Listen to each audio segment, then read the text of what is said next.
like Benson, I'm a who that. I'm a who that. Long as I'm living, I'm a who that. Lose or winning, I'm a who that. Sports Coma, yeah, this is where we do that. Where we do that, where we do that, where we do that, where we do that, where we do that. Boogie like Benson, I'm a who that. I'm a who that. Sports Coma, this is where we do that. Where we do that. Welcome, welcome, welcome. Somebody please better help. Running this thing like elf. I thank God every day I'm not a felt. Go to YouTube live with Big Q and the guys. If you ain't ride or die, the bandwagon get flipped. Been marching in, that was way for the ring. I was yelling out your chain for the championship. Bucking on town, duck down. Falcons pluck, get shut down. Panthers ain't much touchdown. The vision really belong to us now. So much hate on the Saints, you could probably tell. Ever since Bounty Gate hit the NFL, when things seem fishy, and you probably smell the crooked referees or Roger Goodell. Probably like this, and I'm a who that. Every day I'm living, I'm a who that. Lose or winning, I'm a who that. It's the Sports Coma, this is where we do that. Where we do that, where we do that, where we do that, where we do that, where we do that. Boogie like Benson, I'm a who that. It's the Sports Coma, this is where we do that. You're listening to the Sports Coma. It's All right, let's go.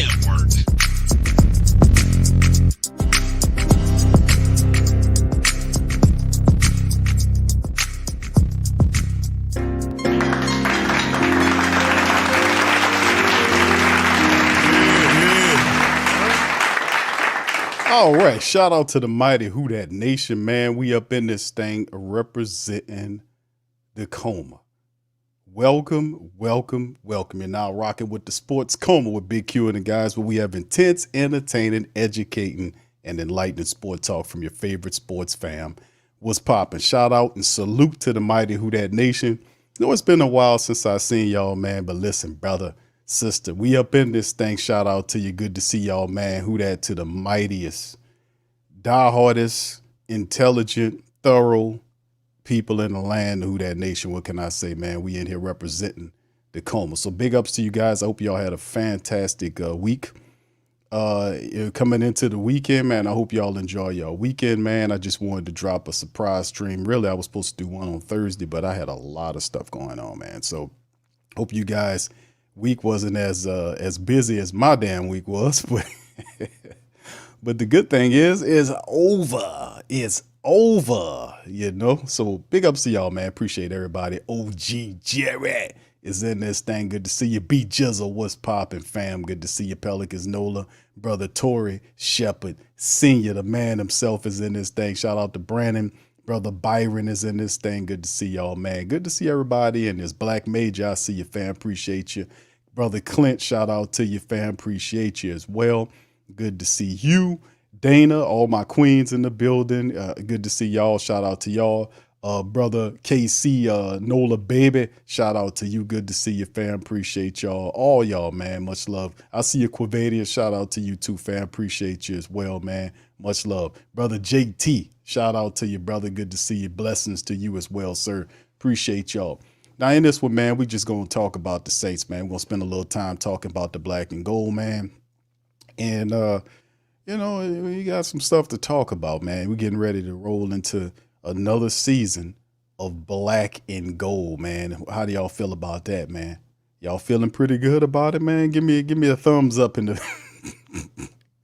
and the great Saint think tank. Y'all amped? Are y'all ready for some football, man? We getting close, man. We getting close.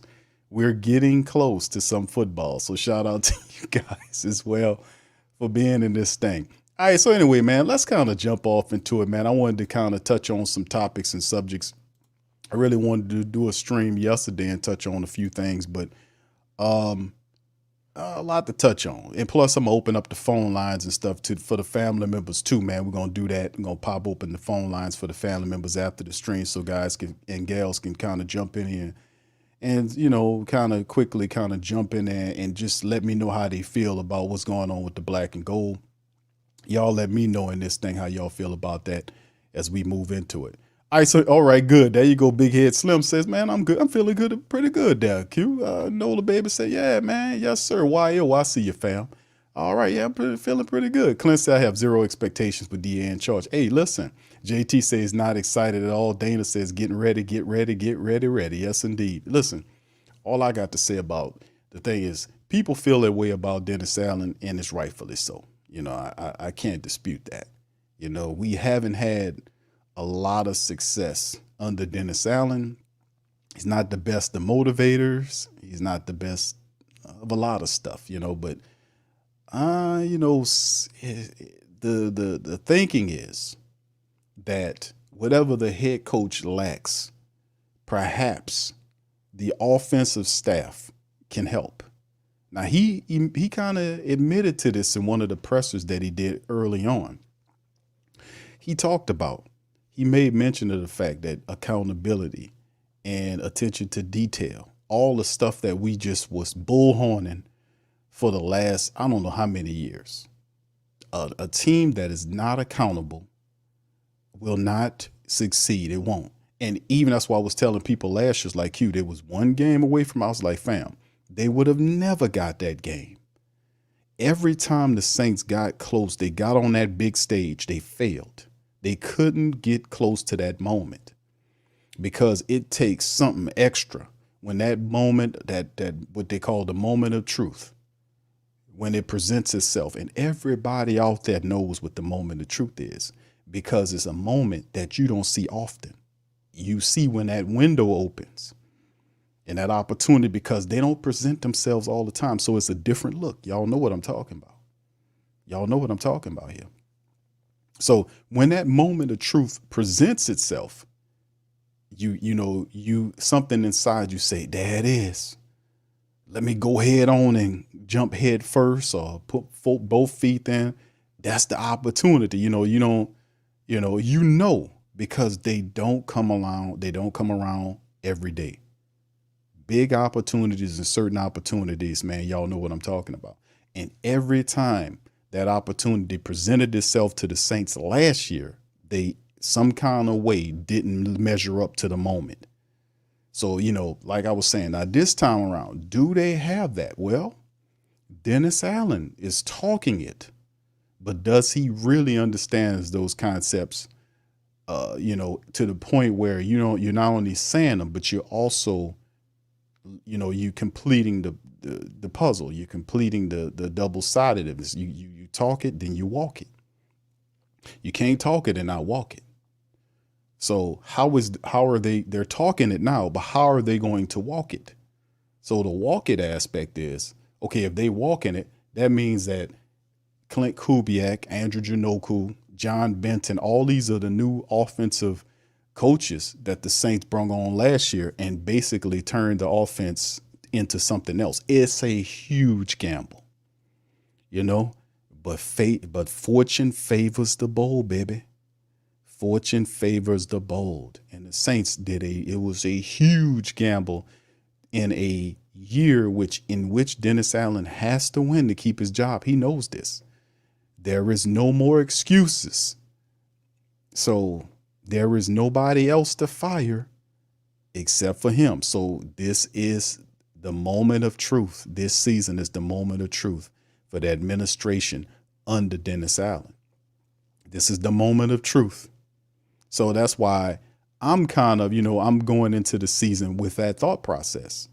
Now, he is, like I said, I got to give people credit when they do the right thing. I'm not going to just, beat you down if I see you doing, the right things to help the team build up. And he is talking the talk. I don't know if he's walking the walk. We haven't seen enough of it yet to see it, but he is definitely talking it. And we know that his offensive coordinator, Clint Kubiak, we know that all those other guys are serious, that they are attention detailed and centered people. We know this for a fact. So can that translate? Can that translate from the offensive room throughout the team? Now, it's not coming from the coach, even though the coach is megaphoning it, but really the attention to detail, the actions will be coming from the offense, because the offense has to move the ball. They have to score. They don't have to be pretty, but they got to win while they're learning. And listen, the schedule starting off is pretty rough.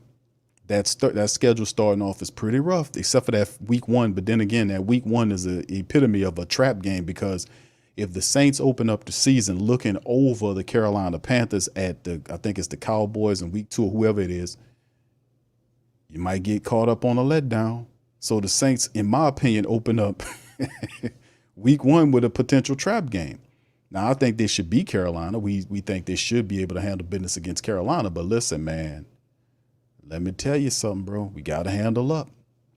We got to handle up. So it's early on. So I'm pretty happy about that. All right. Salute. Good to see y'all, man. Appreciate y'all being. What's up, GM Kev? My dog, GM Kev. Lewis. Much he says, Q, if they lose to Carolina week 1, he says, Loomis, they going to run, man. Law shit, they going to run, man. Them guys. Let me tell you something, man. It's like, right, it's amazing, man. It's amazing. But I just think the Most High for you guys. I really do, because there's a lot of people that just let them people have their way. And I can understand how everything is tore up in this country. I really do. Because too much avocation is going on. At some point, somebody got to be checking somebody.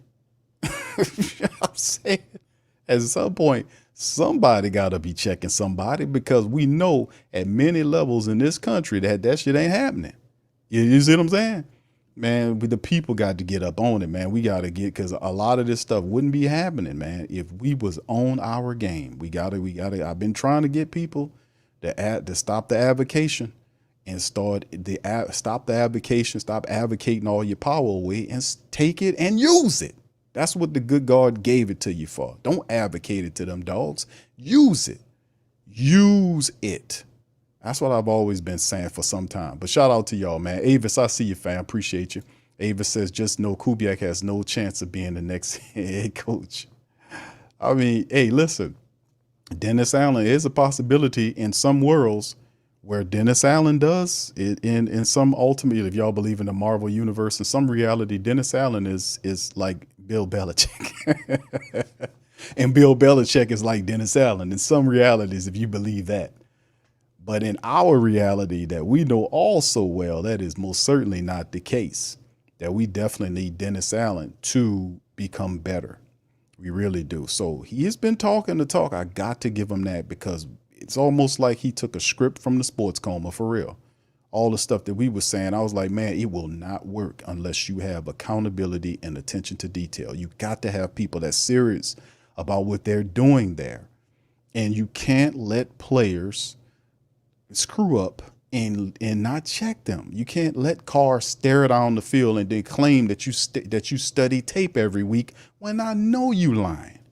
You can't be studying tape, because we was studying the same damn tape. And every week it was him staring down one side of the field and the dude over there running. That's why they were frustrated. But I'm really happy that we won't have that this year, because Kubiak like, dude, we can't have that. We under the gun right now. Everybody got to step up. So I'm happy for that, for real. Accountability. All right, so anyway, shout out to you, Brother Wallace. I see you, fam. Appreciate you. It's Poppy 504. Good to see y'all, man. YO says Carolina Cowboys, Eagles. There you go. Yeah, we can't be looking over week. That's a trap game. That week 1 game's a big trap game, fam. I'm telling you. Dana says, DA, first post-game interview will be, we have some things we need to clean up. I hope not. That's getting tired, isn't it? Talking, we got to clean it up. Enough. All right, now it's time for him to it's time to put up or shut up, man. We're here. We're in the season where that's supposed to happen. All right, so anyway, let's jump off. And this is the first one I want to cover, fam. I got several items I want to go over with you before I open up the phone lines for family members to kind of chime in. This one right here with Ramczyk, New Orleans Saints right tackle Ryan Ramczyk placed on reserve PUP list. Defensive Chase Young, among others, placed on the list. Is from New Orleans Saints website directly. Ryan Ramczyk was placed on the reserve physically unable to perform list Thursday. The move was not totally unexpected. The 3-time All-Pro from 2018 to 2020 and 2017 first-round draft pick had been slow to make progress from the offseason knee surgery and did not participate in OTAs or veteran minicamp. New Orleans drafted Oregon State right tackle Talisi Fuaga in the first round this year, but shifted Fuaga to left tackle and worked in Penning, the team's first-round pick from 2022, at right tackle. The move effectively ends Ramczyk's season. Ramczyk started 63 of 64 games in his first 4 seasons, but the toll dipped in 38 starts in 50 games the last 3 years as injuries begin to take a toll. And Dennis Allen said that neither neither he nor Ramczyk had seen the improvement that they'd hoped from this season. The team also placed tight end Jawan Johnson, defensive end Tanu Passanio, linebacker Nephi Sewell, and defensive end Chase Young on the physically unable to perform list. And they also they placed receiver Chris Olave on the non-football injury list and activated receiver Bub Means from the non-football injury list. So, few things right there. Now, of course, talking about Ram, man, this effective. And listen, fam, I've been saying this for I don't know how long I've been saying. I've been saying it for a while. I'm just gonna be honest, but I've been saying this for a while about Ram. Ram is a dude, man, that's a hard-working dude, man. But listen, bro, somebody had to tell him, man, listen, bro, go on, bro. Go ahead on and go get that surgery, man. You know, because they have some type of, they reported he had some type of minor surgery or something like to that effect. And I was saying to myself, bro, what are you doing? What's going on, man? Go, you know, if they giving you pain shots, they were giving them the good dope. They were shooting them up and it wasn't working. That's a bad sign. That's a bad sign. If they shooting you up with the stuff that they were shooting Derek Carr up with, they were shooting Derek Carr with dope all in his back, shooting him up with that Tony Romo stuff, you know, and that they got it twice stronger. They were shooting him up all over his back, shooting it in his right side, his left side, and his arm, and all this type of stuff to get Carr to go out there. Carr get out there, and his eyes are bucking and moving. He's seeing 3 damn wide receivers. Hey, Derek, throw to the one in the middle. He just throws it high. But that's why I don't lambaste him that hard, because I know what was going on when they were shooting Derek Carr with them painkillers. I doubt that dude knew what planet he was on in some of them games. You see his eyes bucking. That was wrong to do him like that. I really disrespect the Saints from doing that to him when you had healthy quarterbacks that could have came in and helped out while he was there. That was awful. They did that to that guy. But in terms of Ramczyk, the same stuff they was giving the Carr, they was giving the Ram, and it wasn't good enough, and Ram couldn't play on it. So it's time for Ramczyk, and if he had been more proactive in his approach and made this decision early in the year, he'd be well into his rehabilitation.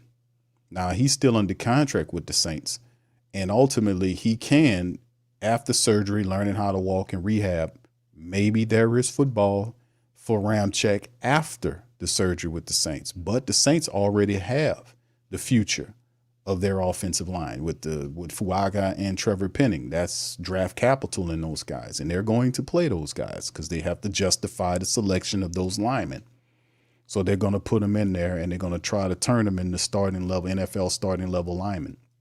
But Ramczyk gave us the best he could do. And when big guys start having knee issues, I often say this, when big guys start having knee issues, it's a problem, a big problem. So Ram, go see about yourself, man. They finally shut him down, and it is what it is. And this is also, I wanted to share this with y'all too. This came by way of Ian Rappaport, and he had some clarity on the Ryan Ramczyk being placed. This is what Ian said, right? Clarity on Saints offensive tackle Ryan Ramczyk. Via the NFL rules, he is now out for the season officially after being placed on reserve PUP list. You're like, what? Why? A vested veteran placed on reserve PUP prior to the final roster reduction is out for the season. Players placed on reserve PUP at the final roster reduction will miss at least 4 games. So that was some good clarity right there. But then again, we already knew that Ryan Ramczyk was pretty much done for the year. We knew coming into it, and I was saying it the whole time, is that the man is not healthy, and he need to go and see about himself. He need to go ahead on and go handle his business and see about getting that knee together. And hell, you done played football. You were blessed to play football for a long time. And perhaps it's time to kind of take some of that money. Hopefully put it on the side and go to the casino with it. But hey, man, it's possible. He's still young enough where when he comes back, rehab, maybe not with the Saints, but perhaps. Who knows? But like I said, if he'd have done this early on, man, it could have been a lot different. It could have been a lot different. All right, so that's a little something on that. Let me kind of move on to, well, what's the next one I wanted to hear this? I wanted to go with this one here. This is from NFL Network. It's New Orleans Saints training camp preview. Got dates and additions and the biggest storylines for the Saints going into training camp, which is a pretty good thing here. As we get to talking about here, catching up with the black and gold, the training camp days, so July the 16th, we know the rookies already reported to camp, right? 3 days in there, and 23rd in several days. The veterans will start to report. And, of course, they're reporting up to the University of California in Irvine, California. So notable roster changes. Fuaga, the offensive tackle, first-round pick. You had Kool-Aid McKinstry, Spencer Rattler, Bub Means, Jalen Ford. Those are the 3 fifth-round picks outside of Kool-Aid, the second-round pick, and the 6th-round pick in Christian Boyd from Northern Iowa, and Josiah Israhim, the offensive lineman from Eastern Kentucky, in the 7th round. So a lot of people are excited about this draft class of the Saints. Fuaga, a lot of people like what he's going to bring. Kool-Aid McKinstry is obviously the future at the cornerback position. Spencer Rattler is a guy with a lot of potential and could possibly be the future QB of the black and gold. We got 2 guys there we took in consecutive years, and Jake Hayner and Spencer. Which one of those guys are going to be the guy after Carr? Anyway, Bub Means is a wide receiver. As you heard, he was activated from that inactive situation, so he'll be ready to contribute. We'd love to see what he can do. Jalen Ford's a very productive linebacker the Saints picked up. They had some depth there. Christian Boyd was a very solid addition at the defensive tackle position, a big guy that's good at run stuffing, as well as providing a push inside. So he could push, create some rush right there in the interior where quarterbacks don't like that stuff. And Israhim is a very raw offensive lineman there, who a lot of people think could possibly end up on the practice squad. All right, anyway, and these are some of the additions just to kind of remind the family members of it, as well as the departures. Nate Peterman arrives. Jameis departs. Equimius St. Brown arrives. Michael Thomas departs. You had Cedric Wilson. Jimmy Graham is out. Or Lucas Patrick, Chase Young, Willie Gay Jr., Kaliki Hudson, and Will Harris, the versatile defensive back, is there as well. And of course, like I said, Jimmy Graham, Cam Irvin, Andres Pete, Max Garcia, James Hurst, Malcolm Roach, Zach Bond, Lonnie Johnson Jr., Isaac Yiadom, and Marcus May all are gone. Jameis ended up in Cleveland. Michael Thomas is not, and Jimmy Graham on no team. I don't really know what Cam Irvin's up to. Andres Pete is a Raider. Max Garcia don't ever need to see a football field again. James Hurst retired. Malcolm Roach ended up going to Texas. I want to say the Texans. Zach Bond, I forgot where he ended up. Y'all remind me. Lonnie Johnson Jr., I think, ended up in Texas too. Isaac Yiadom to the 49ers. And Marcus May, good luck to him. He ended up in Miami. So there you go. Preseason schedule, the Saints week 1 at Arizona on August the 10th. That's a night game right there. That'll be the first one. Of course, Sports Coma will be in the building for that game, as we do all of our preseason matchups. We'll be in here doing the live stream, the play-by-play. You know how we do. And, of course, the 49ers are in week number 2. That's August the 18th. Titans complete the preseason August the 25th, 2 p.m. And then a schedule note. Saints played 3 straight home games from weeks 10 to week 13 with their bye week in week 12. New Orleans is tied for the easiest strength of schedule based on their opponent's 2023 win percentage. How you feel about that, who that's? The Saints play 3 primetime games this season, the same amount as last year. What do you need to know? Number 1, New Orleans is ready to spice things up. Okay. Of the top 5 offenses in pre-snap motion last year, the Dolphins, the Niners, the Rams, the Lions, and Chargers, 4 of them finished in the top 8 in scoring. Miami, San Fran, and Detroit finished number 1, 2, and 3 in yards. It's not the end-all, be-all. Of course, the Saints still ranked 9th in scoring and 14th in yards in 2023, but they took a stagnant approach.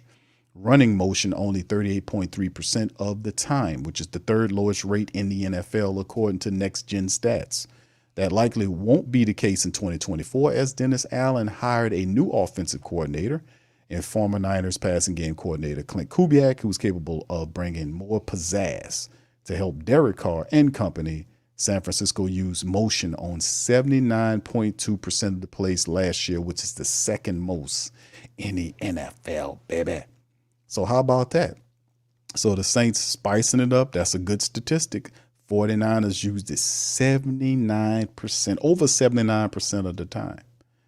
That's amazing. Saints 38.3% of the time.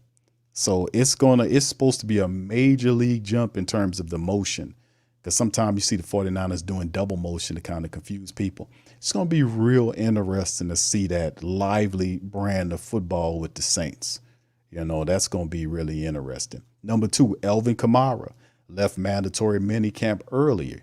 The decision his agent confirmed was contract related. He's been the versatile engine that helped the Saints go for so many years, but it was less efficient last year than we're used to seeing in both the running and passing game. Maybe the new offense will reinvigorate him.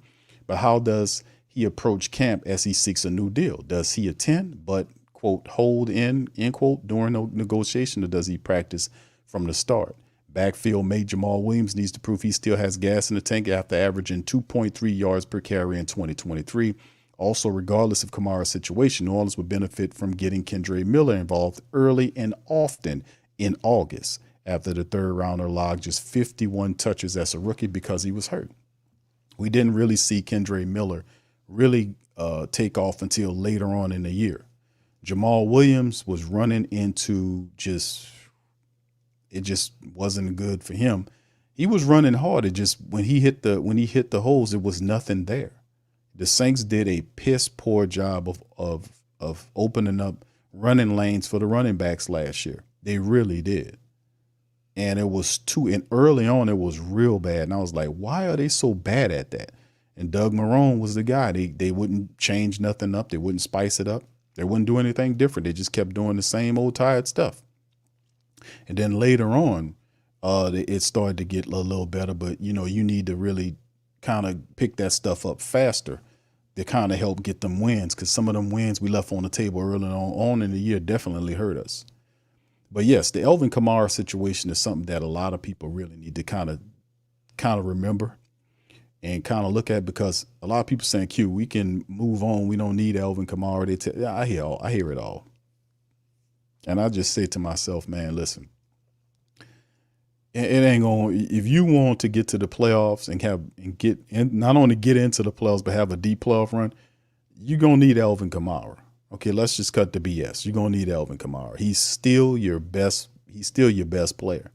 Jamal Williams is a compliment back. He's not the guy that you're gonna get a ball to full time. This type of stuff. I mean, in small games, yes, but Jamal's a compliment guy. He compliments Alvin Kamara, which is the top guy. Now, Kendre Miller is good, but Kendre didn't show me enough yet. Like I said, he was hurt a lot last year. And before I talk about getting rid of Alvin Kamara, let me just see a little bit more sample size serving to Kendre Miller. I know he's good, but let's see him put it on the field and make it work. Let's see if he can stay healthy for a long time before we pack and ship Kamara. That's why I said Alvin Kamara is not going anywhere. Alvin Kamara, the Saints will sign Alvin Kamara and make sure he's in.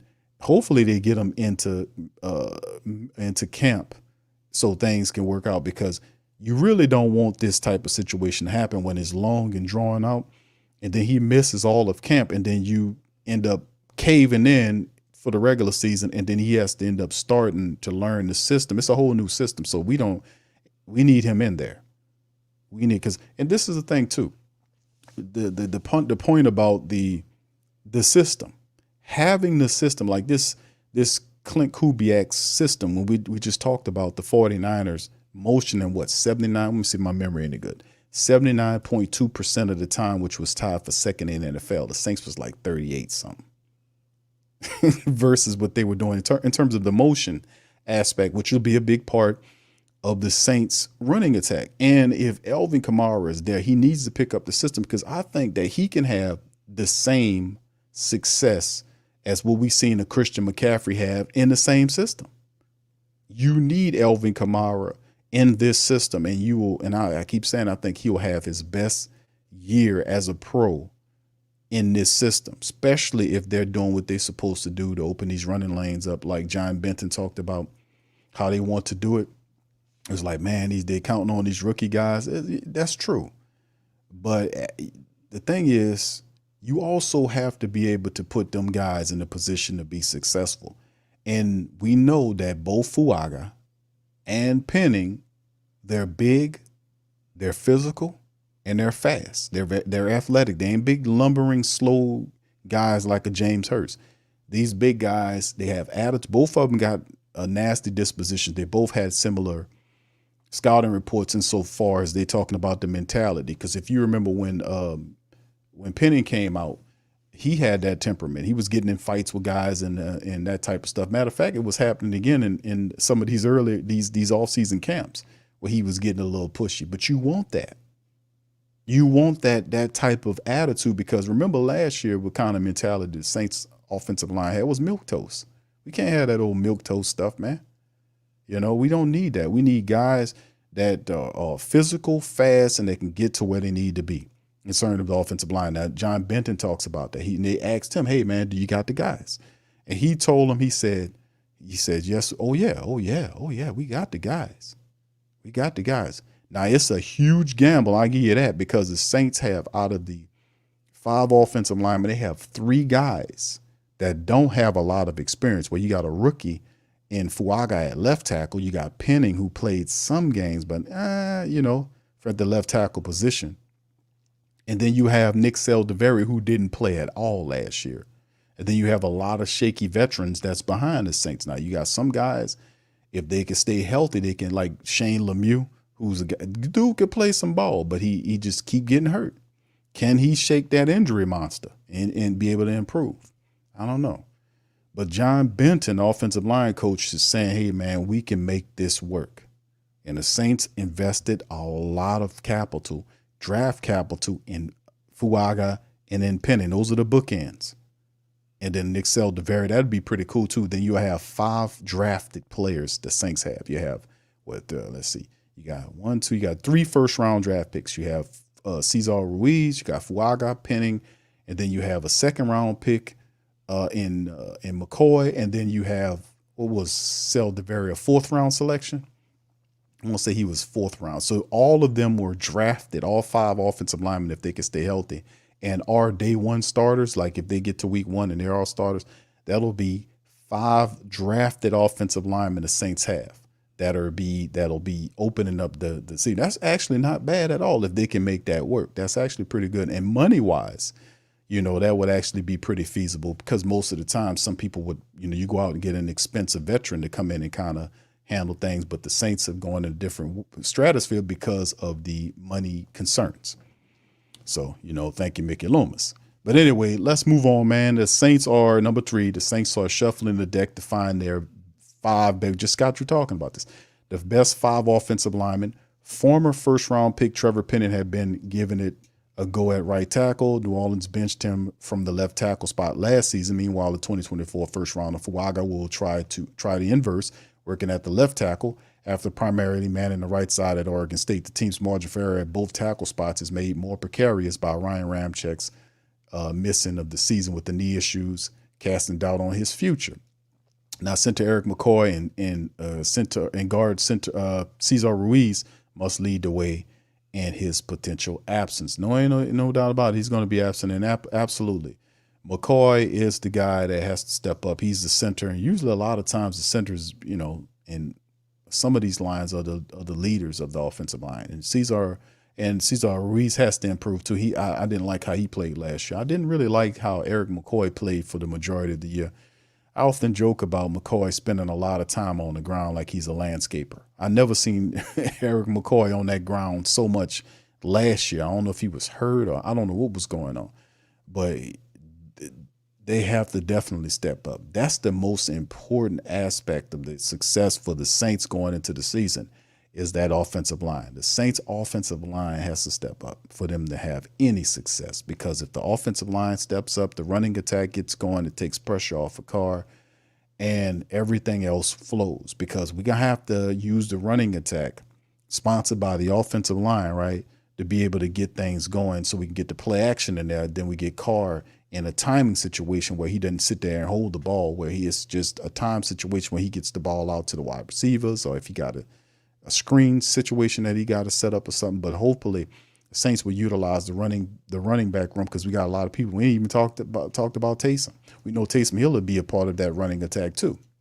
Anyway, number 4, New Orleans' recent run of defensive dominance is commendable, but is it sustainable? The Saints have now produced at top 10 scoring defense in 4 consecutive seasons, a period of success many associated with aging veterans like defensive end Cam Jordan, linebacker Demario Davis, who both will be 35 when training camp begins.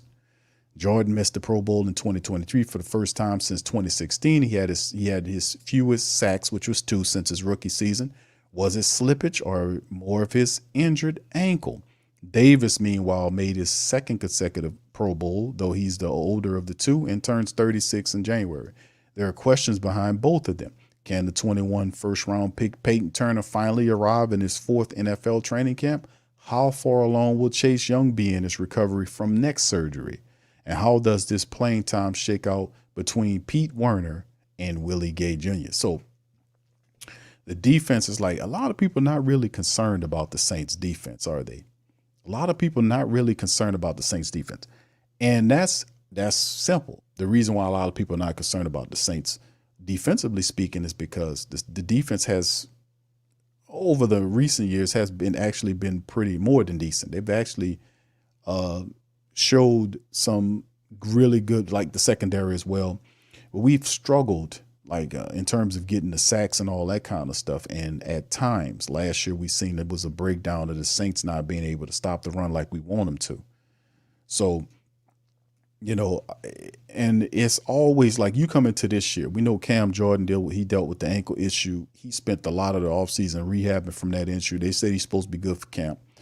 But Cam lost a lot of weight because he felt like that would help him, be lighter so he can be able to attack and do what he needs to do. So he took that serious. Demario Davis is already ready to play football.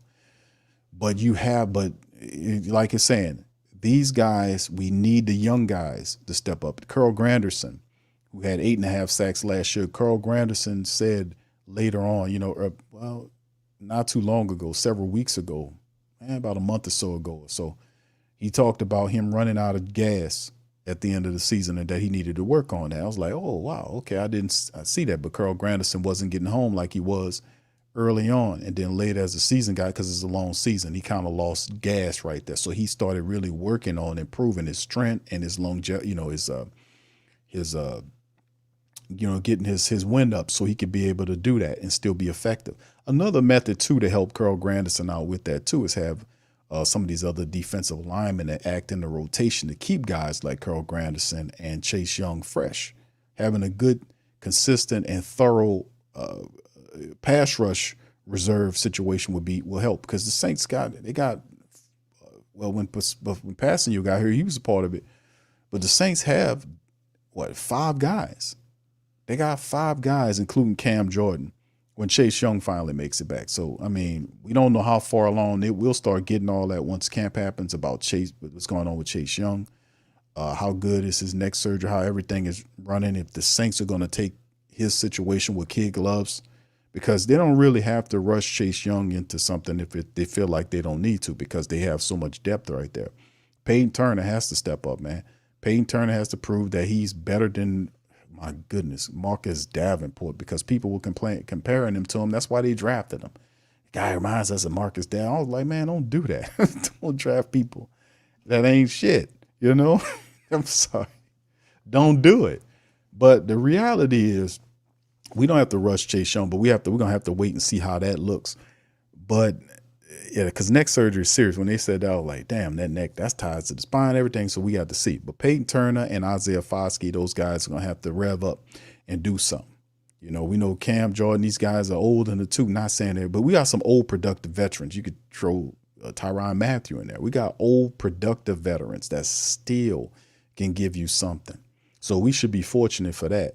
But Chase Young, we don't know exactly how that's going to work, man, and see where he is in his recovery. The last report they gave us is that he was doing good. So he was on time with his neck situation. Now, the Pete Werner and Willie Gay shakeout thing is that's a battle for the spot next to Demario Davis. The loser gets the 3rd spot, which still solidifies your linebacker core, because if injuries happen, you can have Pete Werner or whatever step in there. So it does, with Willie Gay arriving, it does help out the depth situation. But Willie Gay he didn't come to New Orleans to be a 3rd linebacker. He came here on a 1-year prove-it deal, to see if he can take that job. And then Pete Werner is on the final year of his contract. So this is going to be this to me, a lot of people are looking at Spencer and looking at Jake Haener, the QB battle in camp. Man, the battle to me that I'm going to be watching will be that Pete Werner and Willie Gay battle for that starting job next to Demario Davis. That's the one I'm looking forward to watching. I'm going to be honest with you on it. That one to me, because like I've said before, Willie Gay he fixes a lot of stuff for the Saints, because Pete Werner, as good as intelligent as he is, he's not athletic. He's not an athletic guy like that. And and Demario's lateral quickness is disappearing. He still has the intelligence, but you need a guy next to Demario Davis that fire off the line and go and get him. You need a guy that can cover tight ends. And that's what I'm saying about Willie Gay's signing. A lot of people don't look at it, but when Willie Gay's out there, I mean, he has the speed. He can go and he can blitz and go and get the quarterback. He can, or in run support if you need him to. He can drop into coverage and cover the tight end. And that's something that tore the Saints up a lot of times, where our linebackers wasn't fast enough to cover some of these tight ends, and they got the best of you. Remember the Detroit game where that LaCondra, whatever his name is, that dude was tearing the Saints up. The guy from Minnesota was tearing the Saints up. And I thought he got concussed, got knocked on his ass, and I was like, man, that dude got to be concussed. He landed on his head. That dude got up, staggered off the field, and then a play or two later, they sent him back out. I was like, where they do that at? I was like, what they do? Where's the NFL? That dude obviously was concussed. He fell on his damn head, and then he goes out there with all that and still tear the Saints up. So, I mean, we've had issues covering these tight ends, and Willie Gay helps there. He gives you an athletic linebacker that can cover tight ends and do whatever. Plus, he has championship experience, so that's a big plus. So, I'm looking forward to that. Number 5, bearing a trade, the Saints might go through camp with a problem at cornerback any coach would welcome, possessing more starting talent than the starting spots available. Early this offseason, there were trade rumors rumbling around Marshawn Lattimore, the senior member of the position group at 28. However, both general manager Mickey Loomis, Slick Mickey, and head coach Dennis Allen dispelled such a notion, and the 4-time Pro Bowler attended mandatory minicamp, joining him at top New Orleans cornerback pool Paulson Adebo on the contract year, who took a leap in year 3 with 4 interceptions, 2 forced fumbles, and an 80.5 PPF coverage grade. Although it'd be helpful if Alontae Taylor progresses similarly going into his 3rd season. He will. He's a trustworthy nickel corner regardless. And that's always what people talk about a line. Oh, Alontae Taylor struggled, man. Oh, my goodness. I'm like, dude, that was his sophomore year. Paulson Adebo did the same damn thing. It's weird. It's like it's weird. Very weird. Like, dude, we just seen it with Adebo. He did the same thing in his 2nd year, and people was like, man, I don't know about Paulson Adebo. He might have to get somebody else. I'm like, dude, it's his sophomore year. They struggle in the 2nd year. The majority of them struggle. Well, we might have to find somebody else. Pump your damn brakes, Sherlock. We let's see how he does in his 3rd year. Most players struggle in the 2nd year. It's a real thing. Dude, some guy was like, oh, you have to find Fozzie Abear. That's who was saying a lot of, Alontae Taylor, what's wrong with that? Shut up. Ain't nothing wrong with that, man. He was in his sophomore year. I was like, damn, man. I can understand for like 4 or 5 years you might have a memory loss. Well, shit was the year before last. I was like, come on, man. Some of them struggle. See how they look in year 3. That's what you do. All right, number 41 overall pick Kool-Aid McKinstry could be pressed into considerable action if anything changes on the Lattimore front or if injuries come into play. As it stands, he doesn't necessarily need to sink or swim immediately. Kool-Aid McKinstry, you can bring him along easy. We know he has some injury concerns. A lot of that they're saying that he's all right with. But like I said, we probably not going to see the secondary again after next year. But the reality is, with what the Saints were able to do, to have Lattimore, Paulson, because Lattimore has an expensive deal the Saints going to have to deal with. Paulson and Debo's playing on the contract year. So somewhere along the line, somewhere in the season, they're going to probably offer him a deal. Alontae Taylor is still on his rookie deal, so he's financially viable. And then you have Kool-Aid McKinstry, who's a second-round pick. He's a future pick. So the Saints are deep. And remember, it's very rarely that you see the Saints defensive backs go through a full season without somebody getting banged up. Somebody going to get banged up. I wish they wouldn't, but it's just the reality of the game. It's physical. Sometimes guys get banged up. It's good having a Kool-Aid McKinstry if you have an injury to Debo, or if you have an injury to Lattimore. You got Kool-Aid as a fourth cornerback there. That's great. You know, our secondary is going to be solid, even more solid than they usually are. All right. So that's the breakdown there on camp. It's a pretty good little breakdown, too, to kind of get us geared up for the preview for the training camp situation, man. So that was pretty good. Shout out to NFL.com on that one. All right, let me see where else I won't go here. The next one here. This is one somebody sent me. I'm going to cover as well. Shout out to my brother Kyle T. Mosley. He wrote this one here. Brandon Aiyuk to the Saints, exploring the fit and cap implications. For many reasons, the Saints are trading for 49ers wide receiver would make plenty of sense. However, there are future roadblocks. All right, let's get into the article. He says the NFL trade rumor mill is buzzing with the news that the 49ers wide receiver Brandon Aiyuk is requesting a trade after a frustrating contract negotiation.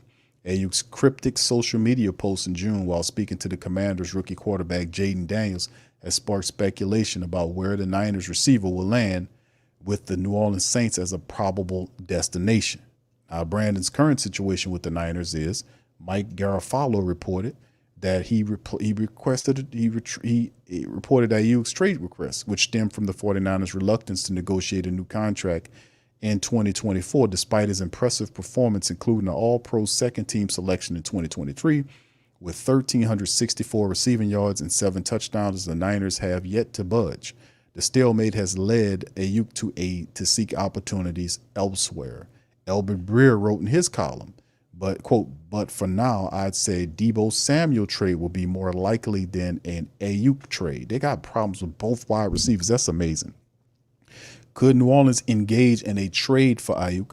Let's explore why and how. Let's do that.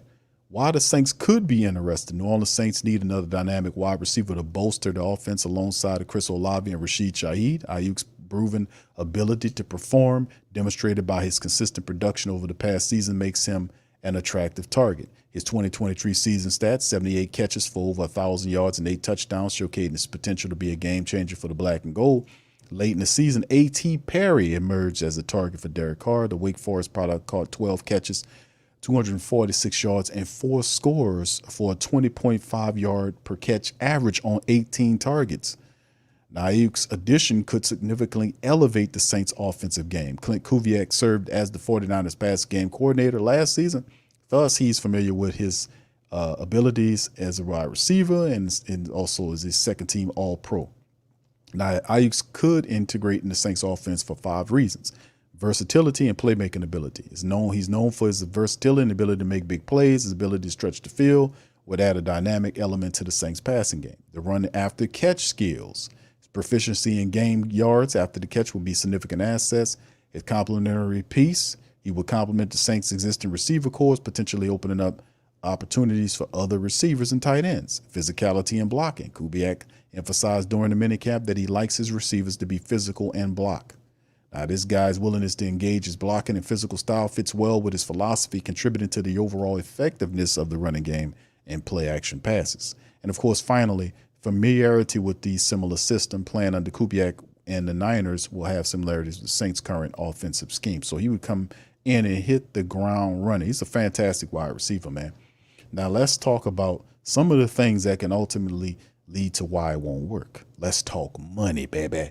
All right, financial and strategic implications. According to overthecap.com, New Orleans has just over $12 million in cap space ahead of the training camp. Let me see, is that the case? Yep, there it is. Surely is. Brother Kyle is on his stuff. All right. He's absolutely right on that. I had it pulled up. All right, so anyway, Let's see. He says reports say wideout Bub Means was placed on non-football injury list. Well, he's back. When the rookies reported to camp down the receiver, are the Saints interested in shopping for another one, especially if the price tag associated with Brandon Aiyuk? Another believed that he would command a significant contract extension, estimated in the $30 million range, 30 per year. With more pressing contracts looming, Alvin Kamara, it would be challenging for General Slick Mickey. Oh, I know. I can do anything. No, you can't, Mickey. To accommodate another large contract extension, option years are coming for several players. Could New Orleans handle the financial burden? However, it is not out of question for New Orleans front office to make surprising deals. They've surprised us before. Could the Saints find a reasonable trade scenario for him? Saints could offer multiple draft picks or a combination of players to meet the 49ers' needs. Still, who are those players the team will be willing to sacrifice? Given the Saints' salary cap situation, they must ensure that they can absorb Aiyuk's contract demands while balancing the roster. While there's nothing is certain, the potential trade of Brandon Aiyuk to the Saints is an alluring possibility. The move could give the Saints offensive boost they need while allowing the 49ers to manage their finances and focus on other key areas. As the situation develops, it will be intriguing to see how both the teams can navigate these potential trade waters, potentially leading to a win-win situation. Shout out to brother Kyle T. Mosley with this one, man. Excellent article, brother. And this is the thing about the 49er wide receivers, because there were reports linking both of them to the Saints at different points of time. Yes, OG. Yeah, I don't see it. Yeah, I agree, OG. I mean, I don't see it because of the Saints salary cap situation. They got two impressive, very impending matters that they have to see to. Alvin Kamara is priority number one. Number one, you have to have AK-41 in for training camp. You got to give him his 2-year deal, and let's move it. That's number one. That's pressing matter number one. Matter number two, later on in the year, you want to see if you can get Paulson Adebo on an agreement. You definitely want to see if you can work something or do what you got to do to kind of get Paulson Adebo on an agreement. You don't want that to be something that happens toward the back end. And customarily and traditionally, you see the Saints kind of do that thing between week one and middle of the season, when you'll see them start to kind of move and shake and start doing stuff like that. So number one is Alvin Kamara. Number two is, to me, Paulson Adebo. And then everything else after that. Now, if the Saints believe, I guess it would have to be kind of, some imagination going on, but it spits in the face of what Mickey Loomis was saying. Well, he was forced to say it because of the cap ramifications that he guided the Saints to. It's almost like that thing people talk about, man, where, Q, man, everything is just so high nowadays. Yeah, that's true, brother. That's true. Well, you also know, man, that inflation, that's the reason. That's the kicker. That inflation is really what's doing it to people, that inflation. And they're talking about it like it's not somebody pulling the strings or punching it in like a monster. That is the inflation is walking hand in hand with the Bigfoot monster and the creature from the Black Lagoon. Oh, what's the dude? What's the what was it? The creature, what was it? From the lake. They said it's just folklore. Fairy tale talk. Inflation is just something that just happens. Nah, man, there's somebody's, a group of them, a committee of them that's deciding that. And the reason why I'm saying that is because that's like Mickey Loomis. When you look at why the Saints are in the situation that they are in with the money, it's because of Mickey Loomis. He's the key person. He controls the purse strings of the team. Even though Gail says, hey, you can have this, Mickey. You can do whatever you want. And Mickey, oh, okay, good. Now, listen, I'll fix it. I'll raise the goddamn boat. I'll make sure everything's good. And this is where we are. So Mickey has to play. He has to walk all that back. He can't be doing all these crazy maneuvers he did under Sean Payton, because you're under a situation where you're under a wait and see approach to see how what goes on and which direction the Saints, what's going to happen here. That's why you see certain players get 1 year deals, 1 year prove-it deals. The Saints are kind of filling this thing out. And finally, we're starting to see some responsibility from the Saints front office and how they deal with money matters, because he's not going and saying, okay, we gotta go ahead and do this and that and the third. You don't know what's going to happen with Dennis Allen. You don't know what's going to happen with Derek Carr. You know, in terms of, what happens with this year. So this year is a tell-all year for everything, because Mickey will be validated based on what happens with this. Did he do what he was supposed to do? Did he make the right decision at the quarterback decision? Did he make the right decision with Dennis Allen, spending all this time and effort trying to develop Dennis Allen into a professional head coach? You see, did he make the right decision? See, getting a little nervous right now, because all this is going to come to a head this year. But these decisions from a money standpoint have to be walked back, and they have to take a cautious approach over the next 2 seasons, because really in the 3rd season, the Saints going to see massive cap relief, because a lot of the players, a lot of those aging veterans that we talked about in the previous articles, like Demario Davis and Cam Jordan, Tyrann Mathieu, those guys have nice contracts. And in 3 years, they're going to be gone. Derek Carr, his big stupid contract, a lot of that money will fall off. They still have a chunk of it on there, but in 3 years, you're going to see a lot of that money. And in the 4th year, it's going to be it's going to be a different team. But let me just say this, because in the next, just thinking about it, like we had a precipice, like we had a jump point in Saints in Saint time frame. And what I mean by that is, in 2 years and 3 years, you're going to see Demario Davis go. You're going to see Cam Jordan go. In 2-3 years, you're going to see Elvin Kamara gone.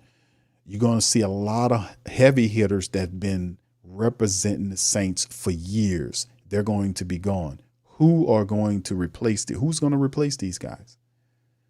We talking about Demario Davis. The Saints have had Demario Davis here for years, and they have not found a guy that you can say that is Demario Davis's replacement.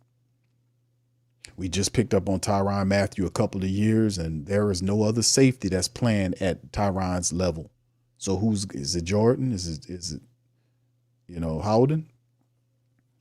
Cam Jordan. How about Cam Jordan? You can't say Carl Granderson's undrafted, but he has the biggest of the future because you see what he's doing. But who's the other guy? They spent high and dry. They spent on Davenport. That dude is a bust. Peyton Turner headed in the Davenport direction. Hopefully he steps up. But who are the replacements for Cam Jordan in 2 years? You see what I'm saying? So the Saints have these hallmark players that when they leave, who's going to pick up the slack? So the Saints will have to do one or two things. They're going to have to draft better. They're going to have to trade for somebody, which they're probably not going to do, or they're going to have to open up the books and sign somebody. We know over the next couple of years, they're not going to be signing any big name players. So whatever work they're going to do, they're going to be going through the draft and doing cheap free agent signings. Just giving that to you. So you will have to develop Kendre Miller. You will have to develop A.T. Perry. You have to develop all these guys and get them up there. Then from a defensive standpoint, we still don't know what a couple of these guys are. We got Jalen Ford here from the Texans, but what about these other linebackers? Do we know what they're going to do? DeMarco Jackson, who the hell is he? What is he going to do? You see what I'm saying? So at some point, fam, we got to do something. They got to do something. And we at that precipice where we're going to start seeing over the next 2 to 3 years, a lot of these guys fall off the team. It's going to be interesting. All right. Anyway, man, let's keep it pushing, man. Let me see if I can get some questions from the fam. If y'all got any questions, please feel free to throw them in the chat, man. What time is it? We got about 9 o'clock. I'm going to open up the phone lines. I ain't going to open up alone, but I want to see if guys, for family members to pop in, give you analysis and think about that, man. All right, Tuck. What's up, Tuck? Shout out to you. Says, question, how quickly can the players implement Kubiak's system? It's a whole new deal. That's a great question. I don't have the answer to that, Tuck. I'll be honest with you, because last year when the Saints they took Pete Carmichael and brung Derek Carr in, and people was like, man, Carr has had all his experience with all these offensive systems, you would think that at some point that all of it would mesh and like, oh, I've seen this before. It would just be a hang up on verbiage, not insofar as what they need to do, but everybody's calling it something different. So at some point he would kind of say this was that and the third and that third. That didn't happen. Not early on. Then he got hurt and then it dragged on. And then toward the back end of the year, you've seen improvement, not just from Derek Carr, but from the whole Saints offense period. Because when they started running the ball, that's one thing they talk about. When they talk about the Saints improve, well, Cuba, last 4 games of the season, they went off. I was like, well, Derek Carr, he was doing it. I'm like, bro, pump your brakes. Derek Carr played well, but so did the entire Saints offense. The offensive line was blocking better. They were doing better. And he benefited by that. He was a part of, the goodness. They always pinpoint the quarterback. He played a lot. But no, it was all of them. All of them played better. The offensive line did better toward the back end of the season. It all started meshing and clicking. Now, the key to it this year is you can't have that go on. What happened last year, like how slow that they took. Man, them people took a long ass time to pick up what was supposed to be a QB-friendly system. And Derek Carr, he said this, like he's been, when you got through all the word salad, he was basically saying that, hey man, I like the fact that we're all learning, as opposed to last year, I was the one that had to learn. Everybody else knew it, which would beg the question, who the hell he was fussing at? If everybody else knew it, you did, they know it, you don't. But this time, everybody's new to it. Everybody. So Derek Carr, Alvin Kamara, Chris Olave, all of those guys, offensive linemen, everybody, they got to learn that new offense. And the defense, has to learn how to defend it, which to me, that'll be interesting because when the Saints do play the 49ers, like I'm going to be looking at that preseason game like, man, how close, trying to see the mirror. They're going to show you a little bit. You won't see a lot, but I want to see how the Saints deal, with that, how what they're doing. Because I've watched them play before, but how close and how much of what Kubiak's going to do is going to mirror exactly what the 49ers. Is he going to be a slight deviation? You see what I'm saying?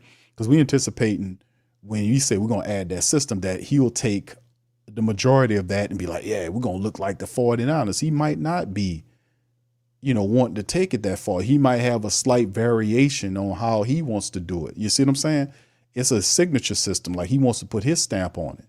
So, we'll just have to see. But I don't know, Tuck. That's a great question because it's all really dependent on, our rookie guy, our inexperienced offensive lineman getting it. We know McCoy and Cesar Ruiz, they're going to have to get it.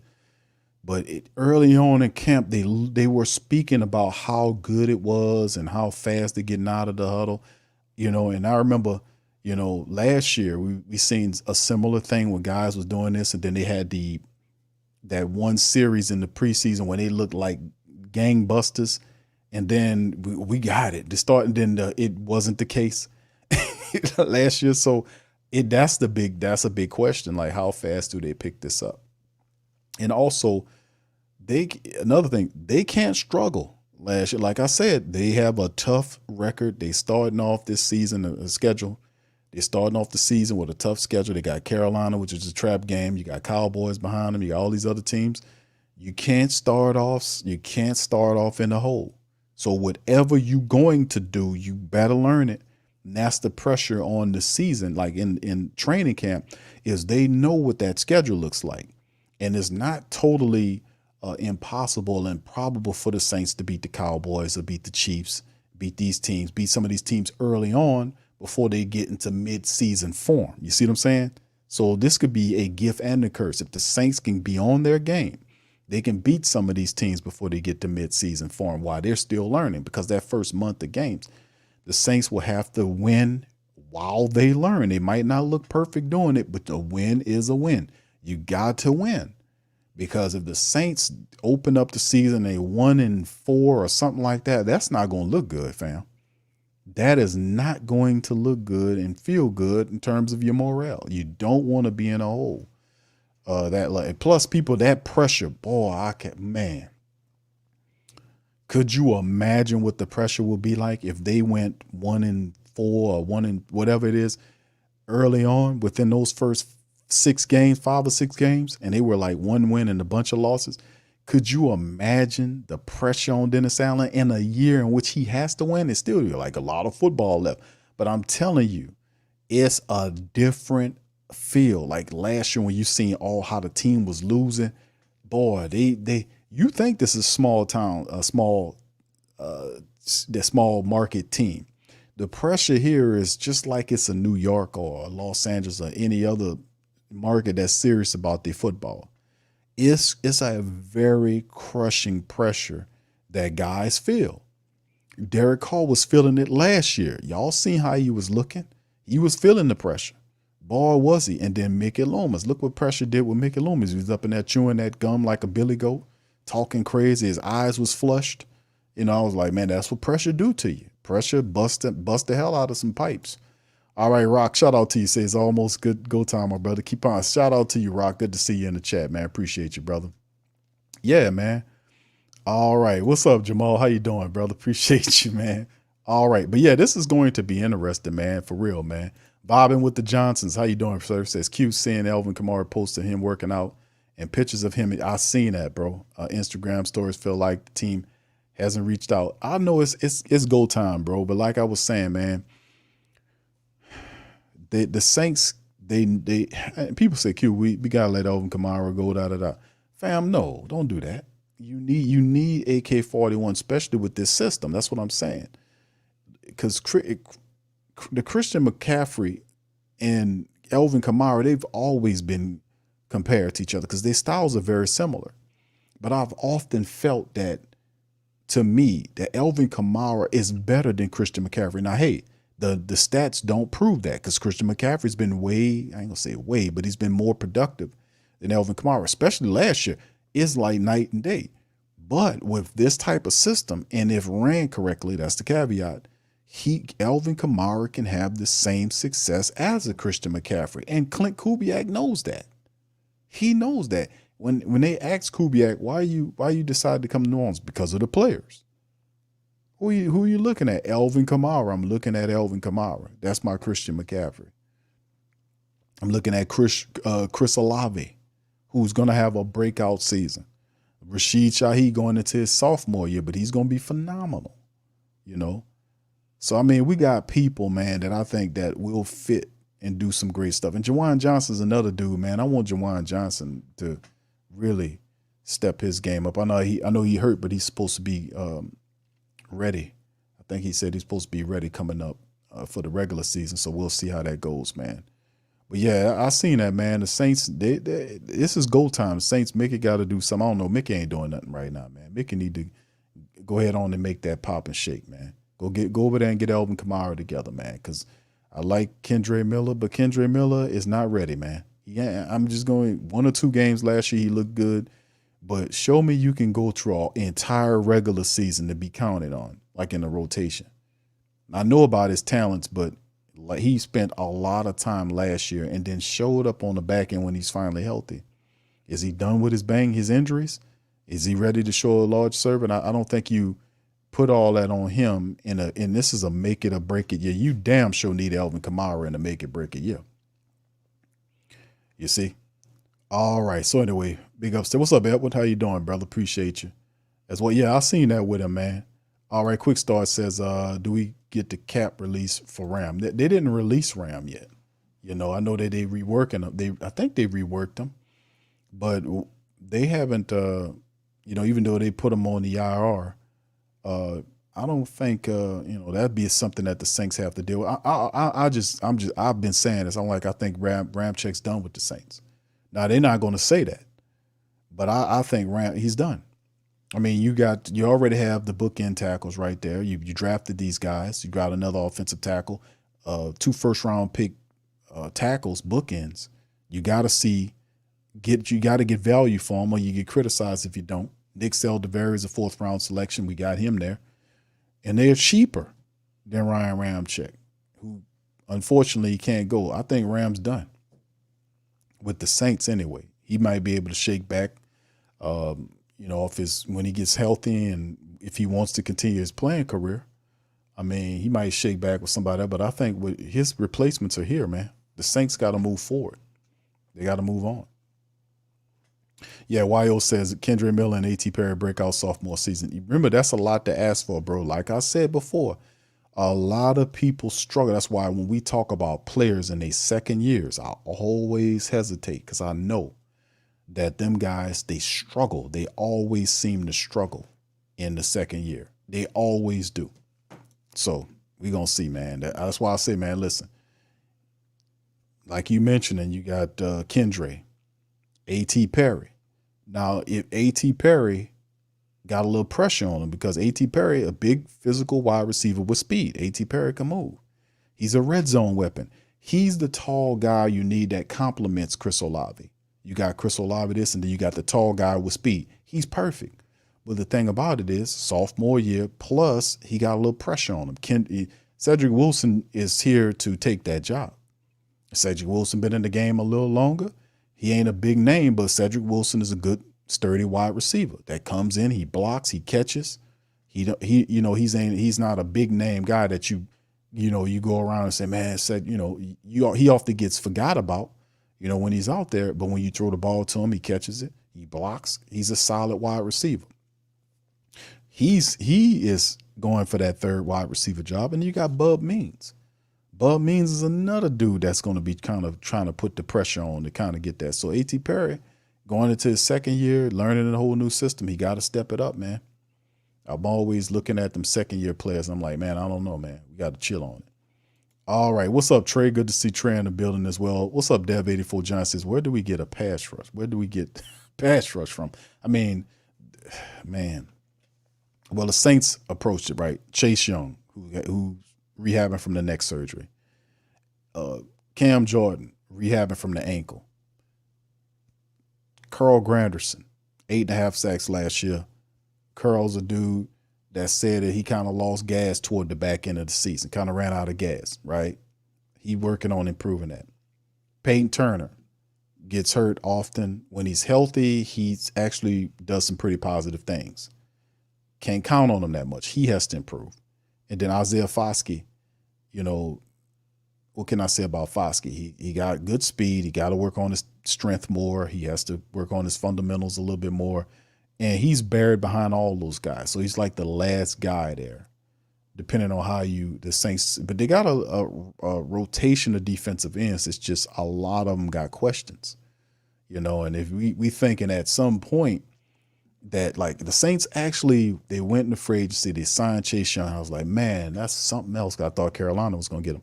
But deep in the back of my mind, I said, why did Carolina let him go?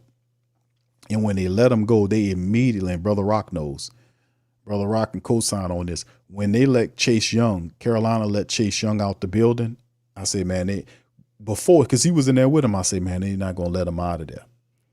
Because they traded Brian Burns and they need a guy to replace him on their defensive line. And when the reports was he left, I was like, what? That don't make any sense. So the thought was he wants more than what they're willing to pay, even though I know that they had the money to pay. I was like, what? Something's wrong here.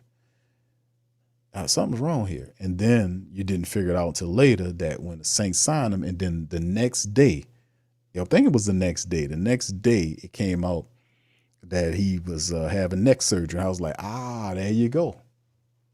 Because right after he left, they signed 2 defensive ends. They signed 2 D ends. I forgot who they signed. I think one of them was DJ Wonnum, and I forgot who the other guy is. But, man, let me tell you something.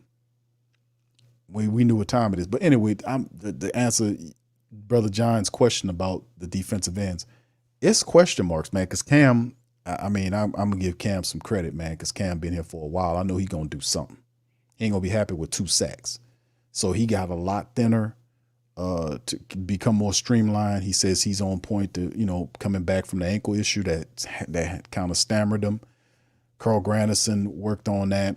We don't know what Peyton Turner, hopefully Peyton Turner can do something. Chase Young, they said he's on pace to be healthy for the regular season. I don't know how much he plays in training camp, but a lot of questions in terms of that, don't we? It's not like a draw. The only serious one you could say that you feel pretty good about is Carl Granderson.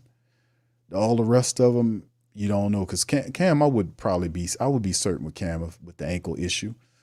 But the Saints have questions with all of their defensive ends, and they got a deep room. That's crazy, man. That's absolutely crazy if you think about it. That's crazy, man. All right, what's up, Trey? Trey, the big bro, says, if we go 0-6 or 0-9, don't be surprised if there's a complete sweep in the front office and head coach and coaches. Oh, absolutely. 0-6, no. I don't think he makes it to 0-9. The pressure, like I was saying, y'all go back in y'all mind and remember what kind of pressure was on the Saints last year when they was losing those games early. Like when they lost that Green Bay game. That was like ridiculous. The Minnesota game, remember the Minnesota game? They didn't even have their starting quarterback and their best wide receiver, and they still beat the Saints. Then they went to the bye week and then lost to Atlanta after the bye week. When that's when Derek Carr threw the pick six and then congratulated, what's your boy name? I forgot his name. Congratulated your boy during the game. Not after the game, but during the game. Yeah, congratulations on that pick six. What? Yeah, that must have been that painkiller. That pain had him dumb as hell. You don't congratulate nobody for pick six of you, man, during the game. I don't know, people crazy. All right. Yeah, no doubt about it though, bro. That won't make it. You won't make it into 0-9. The pressure that the Who Dat Nation is going to put upon them, because it's a lot of people don't like Dennis Allen. And it's not because they picking on Dennis. No, Dennis Allen be doing a lot of this to himself, man. He does a lot of this to himself. You don't apologize to Atlanta. I don't care under any circumstances. You could have kicked the coach in his nuts by mistake. Don't apologize for it. Next time you should say, well, next time, bro, don't be standing there when I'm stretching my leg. Whatever the case may be. You never apologize. And the thing is, why I was really upset with him apologizing was because he never apologized to your ass for none of them stinking ass losses that he did, the worst losses in the world. He never apologized for them, not one, but you gonna open your mouth to apologize to the Falcons? He does that. The backstabbing stuff, the throwing his team under the bus. He does it to himself, man. All this is warranted. That's why I don't defend no Dennis Allen, man, because he needs to step up and be better than that, man. He's supposed to be a grown man. He's supposed to know better than that. And you should know, because people, he might not know no better. Oh, he knows, because them people know they don't want that shit done to them. They don't want nobody doing that type of stuff to them. They know better. So yeah, the pressure. I don't think Mickey Loomis will be safe, because Gail is totally, she totally out of it. She's just a figurehead. She's an ambassador. Like when you watch her come out there, she just smiles and waves. She's an ambassador. She's basically an ambassador. And the power happens. She gives way too much power and over relies on these people. That's what I'm saying. Gail, you need to have your own people, not who your ex-husband left you. But you need to have a person, at least one person that you can trust, that reports directly to you, that tells you the real about the team. You need more basketball and football people that you pick out, that you go out and find. You can go out and go to a hiring agency, say, listen, I'm looking for this person, that person, and can you do it? And hire them, because you can afford it. Because some of these people, they're past their prime, man. No disrespect to Mickey Loomis, man. But some of these people are past their prime, man. They past their prime. They really are. You need fresh minds up there, and they definitely need that. All right, another JLJ Benefit High presentation says, I think they struggled in the second season because they were actually trying hard to top their first season, if I stand correct. All right, thank you, fam. Appreciate you for that. All right, Riley says Ram will retire next year. Oh yeah, no doubt. Well, I wouldn't be surprised. Hemisphere, shout out to you, Hemisphere. Good to see you. ATL hometown Atlanta Falcons. Hey, Big Q, I'm the real Atlanta fan. What'd you think about Atlanta Falcons roster? Well,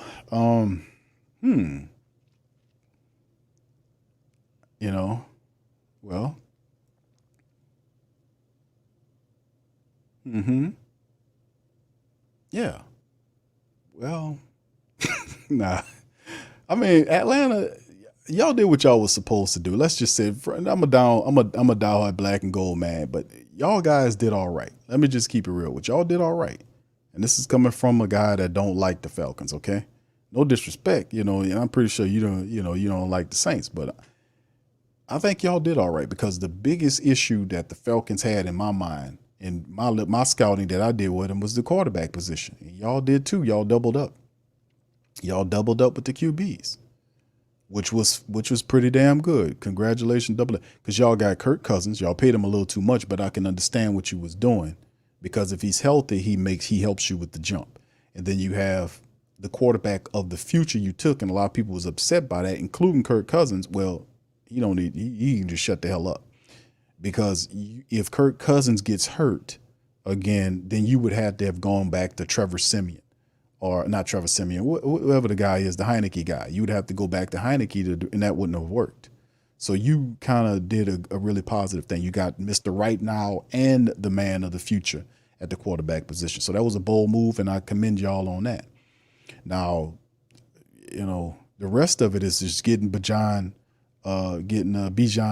going, getting him Tyler Algieri going, getting the weapons going. Y'all added some good wide receivers to complement those guys. Hopefully the tight end, Pitts, can stay healthy. The offensive line is solid. The defense, a lot of money was spent on y'all defense to try to improve there. The defensive end position, a bit of a question, but linebackers are okay. Secondary is all right. And you got one of the best kickers in the game, man. So, Atlanta, man, y'all made some progress. Y'all fixed the biggest problem y'all had, which was the QB position. That was, in terms of what I know from Atlanta and scouting Atlanta, that's what I seen on them. So, hey, I think y'all guys did okay, man. I think y'all did. He said, yeah, we got the division wrapped up. I ain't going to give you all that, brother. I just said that y'all improved. How many games did y'all win last year? Was 7 games? Y'all win like 7 games? What y'all won last year? Remind me, bro. I forgot. I already forgot. Oh, did you address St. Brown? Oh, yeah, St. Brown. Oh, yeah, yeah. When he said nobody in your room or something like that believes that y'all going to. Yeah, he was talking smack to his brother, and that's with the Saints now. Amon is the dude. He's the man. He's the guy for the Detroit Lions. He's the man. Now, Equimius, if I'm saying his name correctly, is not the man. He's the opposite of the man. He is the not the man. He's the anti-man, in terms of what his brother is.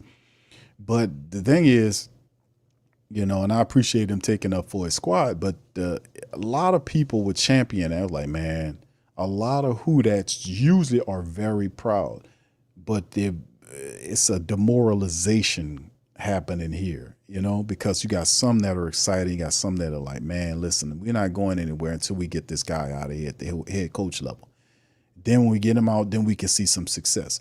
That's what a lot of people are, and I'm like, I can't be mad at you either way. Like, if people feeling good about the Saints, hey man, great. If you don't, that's your instinct. I can't tell you nothing about that. I can drop some facts with you. Perhaps it'll lighten your mood on it. But a lot of people are demoralized by how the Saints have handled the team over the last couple of years. They are. I hear it all the time. Yeah, Bates, thank you, bro. Yeah, Bates, there you go. Thank you. Wild says Q, I just pressed 2 and 28 and 3 automatically. Oh, does it? You kidding, man? That's funny, man. That's funny. Yeah. Oh, yeah. What? No, they're not mediocre, bro. I'll be 7 games. See, seven is the win, right, for Atlanta, right? Yeah, we had with no QB, right? Yeah, but I got you on that. Yeah, no, I understand. With no QB, y'all got 7 wins. That's what I was saying. The quarterback situation last year was the detriment. Y'all went out and got 2 really good quarterbacks. Kirk Cousins is a problem for the Saints. Kirk Cousins have always given to say that's the history when they signed Kirk Cousins. That's what I was more concerned. I was like, damn, they got Kirk Cousins. That mean that, man, we gotta do what we gotta do. We gotta, because Kirk Cousins has a good time against the Saints, and I'm pretty sure that's what the Falcons are bringing him there, hoping that can come over. That success that he's had with Minnesota can follow him to Atlanta. So I mean, we'll see. But that was the biggest detriment to QB position. So yeah, 7 wins, y'all can very well climb to maybe, a couple of wins, but it's definitely a situation where, like I said, man, the Saints have the talent. Well, they had it last year, and they couldn't do it. See, that's the thing. You change systems, you talk about philosophy, but will it be enough? Will they buy in? And there's a lot of stuff that's supposed to happen with the black and gold. Like, we do have the talent. The Saints went out and they did some stuff. They weren't as active as they needed to be because, they didn't have the money. They don't want to tie themselves into something going forward because they don't really know what it's going to be. Like, if it crashes and burns, they have to get rid of a lot of people. And then they got to rehire. And then you can't rehire some bum coach. You got to go and get a good one. Somebody that can take the Saints and bring them to, if that is indeed the case. But in last year with the black and gold and with a weak schedule, the Saints wasn't able to clinch the NFC South, which was a problem. Like, how did you not, be able to do that? So, we're going to see, man. Because it's all dependent on how fast the Saints offense plays. It's all on the Saints offense.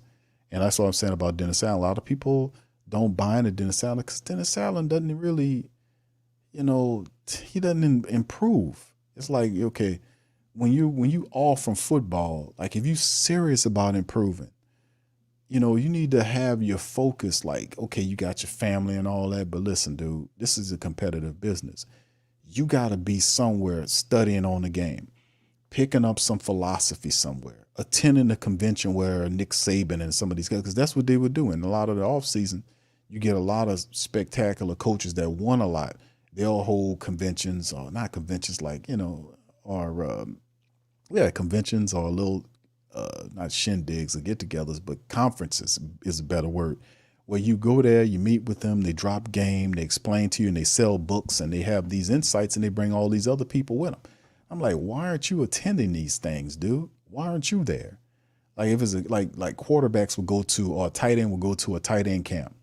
Like, you've seen some of these guys go to a camp that's hosted by, what's your boy name from the 49ers? That's by him and other Kels and the guy from the Niners and the other guy. The top 3 tight ends in the NFL are doing tight end camps. And if you're a tight end in the NFL and you got money, you need to go over there.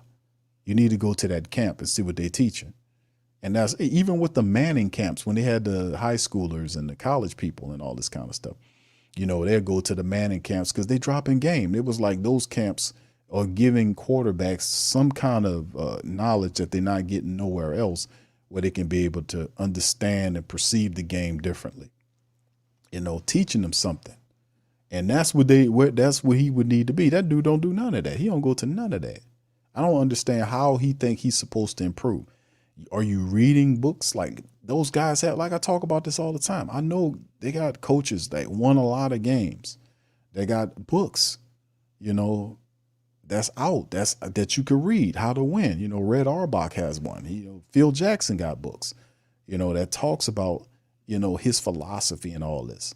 And you if you're in that game, if you're a coach, and you're not really a good coach and you're on the hot seat, I'd be trying to soak up as much game as I possibly can from a Nick Saban or some of these guys that won at a high level. I'll be soaking up as much game as I can. I wouldn't just be sitting up here, sitting on my ass talking, soak up as much game as you possibly can because it can help your team. Learn how to be a better motivator. I've been saying this shit for the last several years. Like, every year I ask the question in the offseason, how is Dennis Allen going to improve as a head coach? Because the team will go as far as the head coach. They can't win in spite of the head coach. You get what I'm saying? You can have an uber-talented team. The Saints had an uber-talented team last year. What good that did them? The team was constantly underperforming at times, and then there was a time when a team get demoralized that you're supposed to know what to say to lift their spirits. And if you don't know how to do it, go find somebody that can come in and talk to them. That's what Sean Payton used to do. Sean Payton used to he had Avery Johnson in here. He had different people that would come in and have speeches and stuff to keep his message straight. And Dennis Allen was there. I don't understand why he don't do that. Sean Payton did that all the time. And he did that all the time. And you've seen him do that. You was on his staff as a D coordinator. I don't understand why he's not using some of these stuff. You thinking he can just win on that. Man, you're not going to win like that. You got to know how to talk to people. And not everybody has come from the same. You know, and then it's a complicated game because you got to know how to talk to an Elvin Kamara and a Cam Jordan and all these other people. Different but the same that you would talk to the last guy on the rotation. You see what I'm saying? The guy at the buried on the bottom of the team. You got to know how to talk to everybody differently. You can't use a template to talk to everybody the same. You got to approach them on their level and know how to talk to people. That's a coach's job. You got to know how to smooth out concerns in the team. Like if there's issues and problems in the team, you got to know how to approach it, see it. First of all, recognize it, that it's a problem before it becomes a problem, and then check it and then move on. You see what I'm saying? You can't let it fester or say there is no, like he did last year when we knew there was a divide in the locker room for the Saints, and then they sent up there talking about ain't no divide in the locker room, and we know it's a divide in the locker room. We know because the reporters are there. We know because they're breaking the stories on the word on the street as well. Such and such is unhappy because of the losing that's going on, such and such. You heard what Lance Moore said last year about what happened with him throwing the team under the bus and all that, and that wouldn't work. That didn't happen when I played. So, like I said, man, players are humans, and you have to. And for those guys to work for you and play for you, you gotta earn their trust. And when you earn their trust, if something's unfair is going on, you gotta approach it and you gotta fix it. You gotta deal with it. That guy don't do that well. That's another thing he has to work on. That's what I was saying, man. I don't understand, man. You have to, it's more than just being a head coach of a football team. You gotta wear many hats, and you gotta be proactive, and you gotta be on it. So I don't know, man. Look at Mike Tomlin. How you think Mike Tomlin made it all those years? You think his eyes just big for no reason? His eyes bucking? You know, he sees all. Mike be looking up there. They got a problem. Mike is he on it. He fixing it. All of them, man. You got to be more than just some football coach to people, man. They be looking for guidance. All right, Trey, the big bro says, a bro coached an undrafted linebacker, Anthony Orji. Okay. And he says, Origin says Penning is a, oh, did he say that? He said he's a bust. He played pretty bad last year, man. But I think, let's see what he looks like this year. He said, I think when y'all lost Breeze, it went downhill like it was, yeah. Well, yeah, I mean, we had opportunities to replace Drew Brees. We had opportunity to take Lamar Jackson. Sean Payton traded there, and then we thought he was going after Lamar Jackson, and he took Marcus Davenport. By far one of the dumbest trades, or dumbest moves the Saints ever made. So, I mean, we had opportunities, man. We just squandered a lot of them. Byron says Kirk Cousins can't handle Saints since he was old team, but beat 2020, 2019. But he says we lose last year against them. Indeed. Ken says everybody wants to win a Super Bowl. Only one winner, 31 losers, right? That's a hardcore fact. He says, well, I appreciate you. Thank you, bro, for the subscribe, bro. Thank you, man. Wild says Dennis is a cupcake, but I hope he just doesn't interfere. Well, I don't think he'll ever interfere with Clint Kubiak. I don't think he interferes with Clint Kubiak at all. I don't think that's one positive thing that you can say about Dennis Allen, that he is not a meddler. He won't meddle with you. Now that can work for you and against you, because what if Clint Kubiak needs some guidance, like for Dennis Allen to go over there and say, hey, man, you got this, you all right? What do you need? You need some help over there? You need another, what you need? You know, that kind of stuff. That's what you need to do. You know, you don't have to be like David Griffin, an octopus, want to control everything. You know, when you got other guys that you hire to do it, you don't need to be like that. That's the extremity of it. But if you are, Dennis Allen is not a meddler. He will give you the job and let you do it. And then when you fail, he will spin excuses for you or either fire you like he did Pete Carmichael. You know, somebody got to take the L, right? And it's not going to be him, you know? So, yeah, it's just what it is, man. So it's a lot of questions involved with the Saints, man. But I do think that they made the right choice getting Clint Kubiak. You need accountable people, even if you're not accountable, right? And I've said this before. If you're not accountable, like if you're not really good at attention to detail stuff, right? You're not really good at that. Get people around you that are. You got to get people around you. You can't, if you lacking that skill, you got to bring somebody on your team that possess that skill. And he did do that. So we'll see if it works. But I think, we'll see. It's a lot of stuff there with the Saints that have to be watched. You got the offensive line. There's a lot of young people on the offensive line. We got to see how that looks. The Alvin Kamara situation, hopefully they give him his bread because we want him in that camp because he got to learn the system and hit the ground running in week 1. You can't fall down and have losses in the first 6 games of the season. You gotta represent. And the Saints are going to be tested early. It's not going to look good if you 1-4 or something like that going into week 6. That's not going to look good at all. You got to handle your business. You got to hit the ground running. You need Alvin Kamara deal done in camp so he can pick up that new system. It's not hard, man. Just do what they do. Do what they do. All right. Dark Side says MVP year loading for Derek Carr. All right. Thank you, bro. I sincerely hope so. All right. Wyo says, yeah, I think we can stay healthy, but who knows? Yeah, that's the thing we said last year. Like, Saints got this. They got that NFC South. Everybody else is rookie quarterbacks. Everybody's inexperienced. And what happened? The Saints, they went, 9-7 last year and missed the playoffs? And it was if Dennis Allen would have changed quickly. He didn't change a damn thing. He didn't change, especially offensively speaking with Pete Carmichael. If he would have changed it up early on, things could have been different. But that's the kicking part about it. It's like the failure was your inactivity. You were supposed to move when you were supposed to move. Because nobody wants to hear all this stuff at the end of the season about, hey, man, listen, I'm pissed. Because that's how he opened his press conference in the year. I'm pissed. I don't want to hear that. Don't tell me you pissed. We're pissed because you didn't get up off your ass and do what you're supposed to do when you were supposed to do it. Move when you see a problem. Don't sit there and make excuses and people promoting you to change things, and then you say you're going to change and you ain't changed a goddamn thing. And then when they fail, then you start with the excuses, and people really can't stand that. They can't stand it. That's the thing. That's one of the things that I despise about these professional teams. I really do. Especially what happened with the Pelicans last year. And you get these people that come out here and blame everything but their own stinking asses for why the team failed.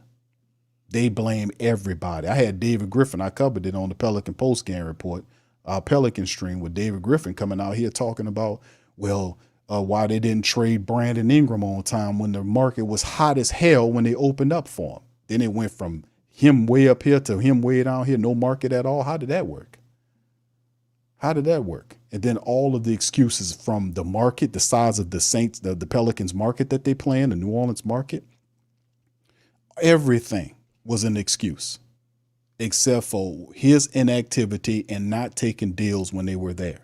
Everything is an excuse. And see, as a owner, you got to be able to understand that. And that's not Gail Benson. That's the thing that really, it affects me. So it affects my faith in this team, because at least I knew Tom Benson knew about the Saints. He knew football. Maybe not so much on the basketball, but he knew football. When he bought the Pelicans, he was a really old man at that time. I think he was just doing it as a money maneuver. But in terms of football, he knew football. And when he hired Sean Payton, Sean used to do stuff. He would call Sean Payton into his office and tell him, why did you do that? Why did you do that, Sean? Such and such you could have done. That's what he used to do. And kept Payton together. His ego wasn't all what it was when Tom Benson was here. That ego got big and through the roof when Tom Benson closed his eyes and passed away. But that's the thing that I really despise. I despise it. I despise when these people make these terrible efforts and these errors, and then they get up here and blame every damn thing but their own stinking asses. You're going to talk about Mickey Lomas blaming COVID for why the Saints are in cap hell. Really? So it had nothing to do with that car contract. Had nothing to do with all them shitty contracts you signed, all that stuff, huh? It was the C-19. Oh, hell yeah, it was. I guarantee you, I'll tell you right up and down. It was C-19. That was the culprit. Oh yeah. I tell you, you goddamn right, buddy. No, we're not going for that. And we got an owner, she's an ambassador, and she don't see none of it. She don't see none of it. She don't see none of that, man. She don't see none of that. She don't see it at all. And the president of both teams doesn't see any of it. That's the worst part. If she doesn't know, he don't. They don't see none of it. So where is it? It's just ridiculous, man. Don't tell me if you lose, keep it real and tell the truth. That's why we so popular, because a lot of the media people, they're not going to tell it. We got a lot of them that keep it real. Like, I got to give a shout out to this. And I always give the shout out to the media guys that tell the truth, because a lot of these stories wouldn't be happening if it wasn't for those guys telling the truth. If you didn't have Triplet and Underhill going in that and them asking questions, and Triplet asked more questions than he asked 3 times the fucking questions that anybody else asked. He'll ask 3 questions in a row. And most of the stories are based on the questions that he asked, him and Nick Underhill asking, because they are not like reporter. Even though they're reporter types, they actually have the mind of the people that they're writing for. That's the success. You can't go in there with narratives. People don't want to hear all of that. They want to hear the truth. And see, they walk that line. And as long as you're doing that, a lot of these stories are made because of that mindset. That's what I'm advocating for. Ask the questions. You don't have to be disrespectful, but ask the questions the people want to know. If you got access to the people, ask the damn questions that they want to know in the best way that you can. And they do an excellent job. That's why I commend those guys all the time. Because if it wasn't for their line of question, what they're doing, man, you wouldn't hear a lot of this stuff. The Jameis Winston stuff, all that was behind them. It was a bunch of stuff. So shout out to those guys. Keep doing what you're doing. Keep doing it. Like I said, it's a lot of them that bring it, like SaintsNews Network. That's my guys over there. They do a great job. They keep it real too. But like I said, it's a lot of people out there, man, that do it the right. And there's the other ones that don't. I wish we had I wish we had some more people like that on the Pelican side, man, to kind of keep Griffin together, because he just too much lying going on for me. Spinning words. I don't like nobody coming around here spinning a bunch of words that don't mean shit, using sustainability and all these old bland ass words that don't mean anything. That don't mean anything, man. Talk to people in generalities. Tell them what you're trying to do and what you're doing. They will understand it. Don't spin no bull around here, man. That just sets me off, and I just tear your ass up all day. I break it all down and just rip you to shreds, because nobody wants to hear all that old foolishness and lies. Just tell the truth. It's time. It's truth telling time, man. To hell with all that other stuff. Got me upset. All right. So anyway, man, let's keep it bucking, man. Bobbing with Johnson. I seen the video of Griffin dapping Zion like he just be full of it. Darkside said AK missed the last 3 games last year. Hopefully he can start the year strong. Yeah, and he's, word on streets, he's good to go, bro. The thing is, the Saints need to just go ahead on and give him the little 2-year extension he needs, because anything that's worth, for you having success and having a deep playoff run, you're going to need Alvin Kamara. No disrespect to Jamal Williams. I just see him more as a compliment back. Kendre Miller is, in my opinion, he did some positive stuff toward the back end of the year. But before I say, okay, Kendre Miller, let's let Elvin go for Kendre Miller, I need to see more from Kendre Miller. Like, most of the year he was hurt all year, and then he came on late on in the year and had some positive stuff.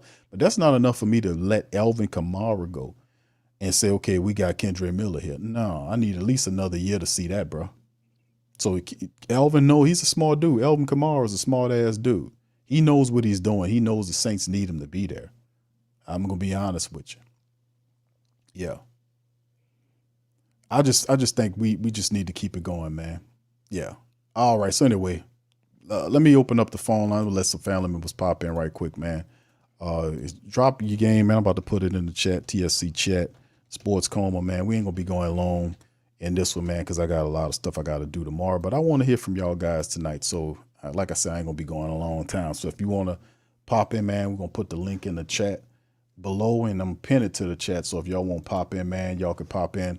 Talk to me, drop some game. Tell me how y'all feel about the Saints, what we need to do. Like we're saying, we got a couple of days before, I think the 23rd, before the veterans report. And we're getting very close to going back to training camp football, man. So If y'all want to pop in with me tonight, y'all can feel free to do it. Shout out to you. Shout out to my people listening via X, Instagram, and other platforms you listen through X. Please feel free to give me a retweet. You know, we up in this thing. So anyway, links in the chat right there. Y'all can chime in. Let me know how y'all feel about the black and gold, man. Are y'all excited? I'm actually feeling pretty good about the Saints, man. I actually am. I think that they, like I said before, I think they got the right people, especially in the offensive room, to kind of change this thing around, man. That's what I think. And then, of course, let me see if I can put this damn schedule up here, because that's going to be the juggernaut for the black and gold. Is that damn schedule, man. I don't know, man. It's going to be interesting. Hold on. Let me see if I can pull that schedule up. Let me pull the schedule up, man. Yeah, man, it's going to be interesting to see what this is, man, because this is going to be interesting. The first 6, actually, man. Yeah, that's going to be very interesting, family. Very interesting.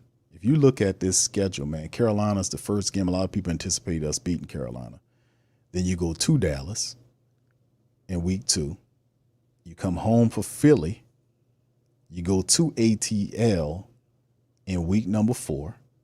Then you travel to KC on a Monday night. So you got like a little longer week there. And then week 6 is Tampa Bay and then Denver. So even though we kind of looking at those first 5 weeks, 4 weeks, 5 weeks, we can't like look at Tampa and be like, man, we're going to beat Dallas. Tampa Bay actually playing some good football. Denver is Sean Payton, and that's going to be on a short week after the Tampa Bay game. So what do we look like here? You know, what do we look like? You see? I don't know, man. It's going to be interesting, man. We got to hit the ground running. That's why I'm advocating for Alvin Kamara to get his bread, man. We got to get Alvin Kamara. Got to get him paid, man. Because this schedule here, man, is kind of vexing, man. Look at this shit, man. Man, we need all this training camp. Mickey Loomis, can you please get Alvin Kamara his money, man? Pay Alvin Kamara, give him his 2-year extension. Get this done, man. Because look at what you facing in the first 7 weeks. Ain't no punk, man. Look at this. Because the Sean Payton game's on the short week after the Tampa Bay game. So you having Sean Payton on a Thursday night, a short week. Afterwards, Tampa Bay is going to be a physical matchup. So the first 7 weeks. Even you talk about Chargers, even with the Chargers. When the last time we beat the Chargers? You know, the Chargers have been a difficult matchup for the Saints of recent. And now you got John Harbaugh is running that team now. Is it Jim or John? Which one is it? I think it's John. Yeah, John Harbaugh. John Harbaugh is running that team now, right? Is it Jim or John? I forget. Hold on. I forget. But the Harbaughs is right. Like Michigan Harbaugh is over the San Diego team. So and they're not going to be no weakling either. So I mean, yeah, I'm looking at this schedule saying, my goodness, man. Carolina is the only one I could say, hey man, you looking good on that one. But then again, you don't want the Saints to overlook Carolina for Dallas, which is that's why I said the week 1 is a trap game off the bat. Off the jump, week 1 is a trap game. It's a trap game straight off the bat. Yeah, it's going to be interesting, man. We're going to see. All right, Reginald says 10-7 win division, host playoff game. Who that? Let's go. Thank you, Reginald. Shout out to you. Y'all hit the like button if y'all ain't give a chance to hit it. Yeah. Well, that's what I'm saying, man. At the end of the day, man, we need to keep this thing going, man. And I think the Saints will improve. A lot of people don't think it a lot. I had people, not a lot, people to tell me, family, that, man, I want the Saints to lose so we can get rid of Dennis Allen. I've had people to tell me that. I'm like, what? No, I don't hate nobody that bad where I want my team to lose so that they can get rid of them. No, absolutely not. No. Because I'm cool with Dennis Allen if the Saints are winning. That's why, because I want to win. If they're winning, he got to be doing something right. You can't, even though you might not like the guy, I get that part of it. But at the same time, I don't want my damn team to lose nothing, man. I want to win. I want to win. Philip says 13-4. Thank you, Philip. Yeah, I'm not into that frame of thought, man. I'm sorry. I want to win. So if it was with Dennis Allen or without Dennis Allen, I want to win. So if this is be the season, we'll see. But I think he did the right job with the offense. I think Clint Kubiak, Andrew Janoku, and the rest of those guys are the right choices to turn the offense around. Mickey Loomis got to get on his game, get Elvin his money. We got to have health in there that helps out too. That's a big part of it. All right, what's up, Rose? Shout out to you, brother. Good to see you. Brother Wallace says 12-5. Okay, 12-5. That's okay. If it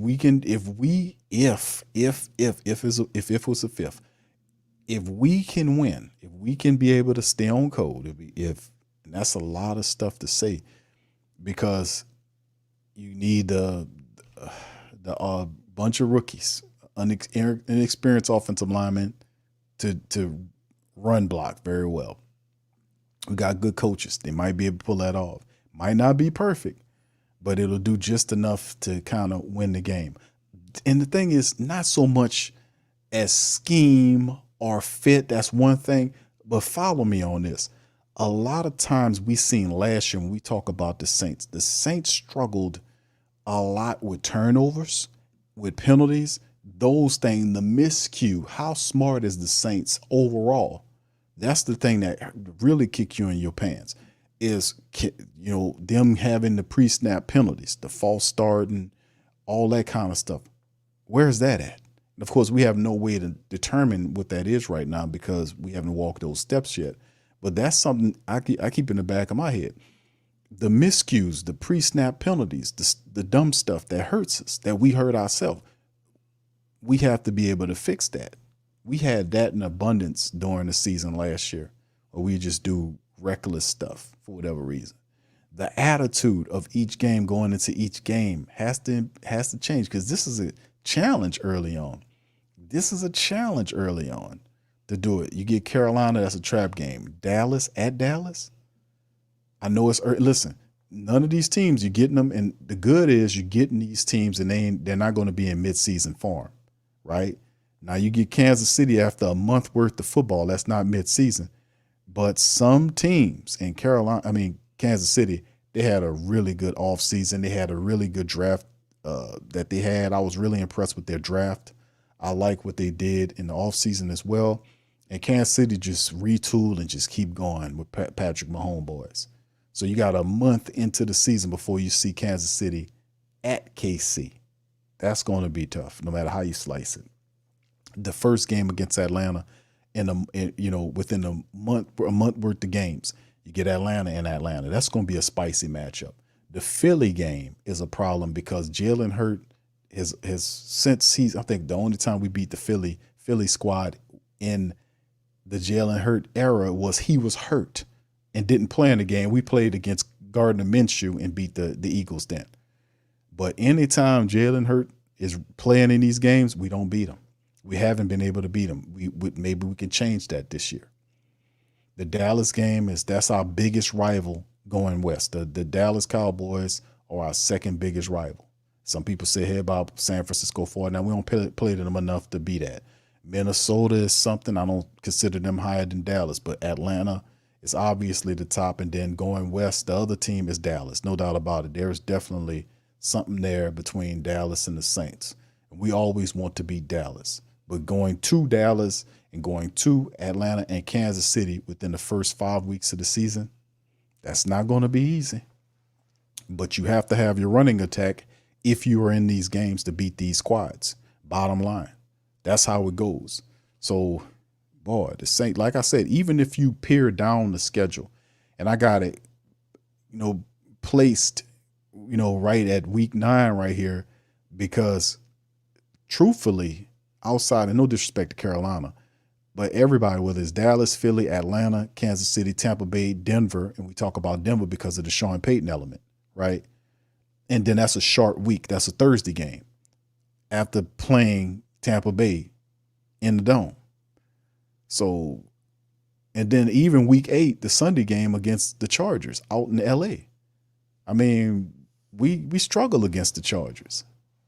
You got a Harbaugh over there. So, like I said, it's those games are going to be very interesting to see how the Saints handle that. And if they could win, like, they got to hit the ground running. And if it's anything like a 1-4 or 1-5, boy, if you got a 2 or 3 game hole, I really hope it's not the case. That's gonna hurt bad, because I don't think Dennis Allen would be able to survive that. He wouldn't be able to survive that. It would be that pressure of that 1 and whatever it'd be, and he wouldn't be it. That would be unbearable. Like last year, remember the pressure he was feeling with losing some of them games, and then we was wanting to get rid of them last year, and they standing up there. They disappeared for all those weeks after the season. They finally had the press conference and all that kind of stuff. And then Slick sided saying that they was keeping them and all that none of that's going on.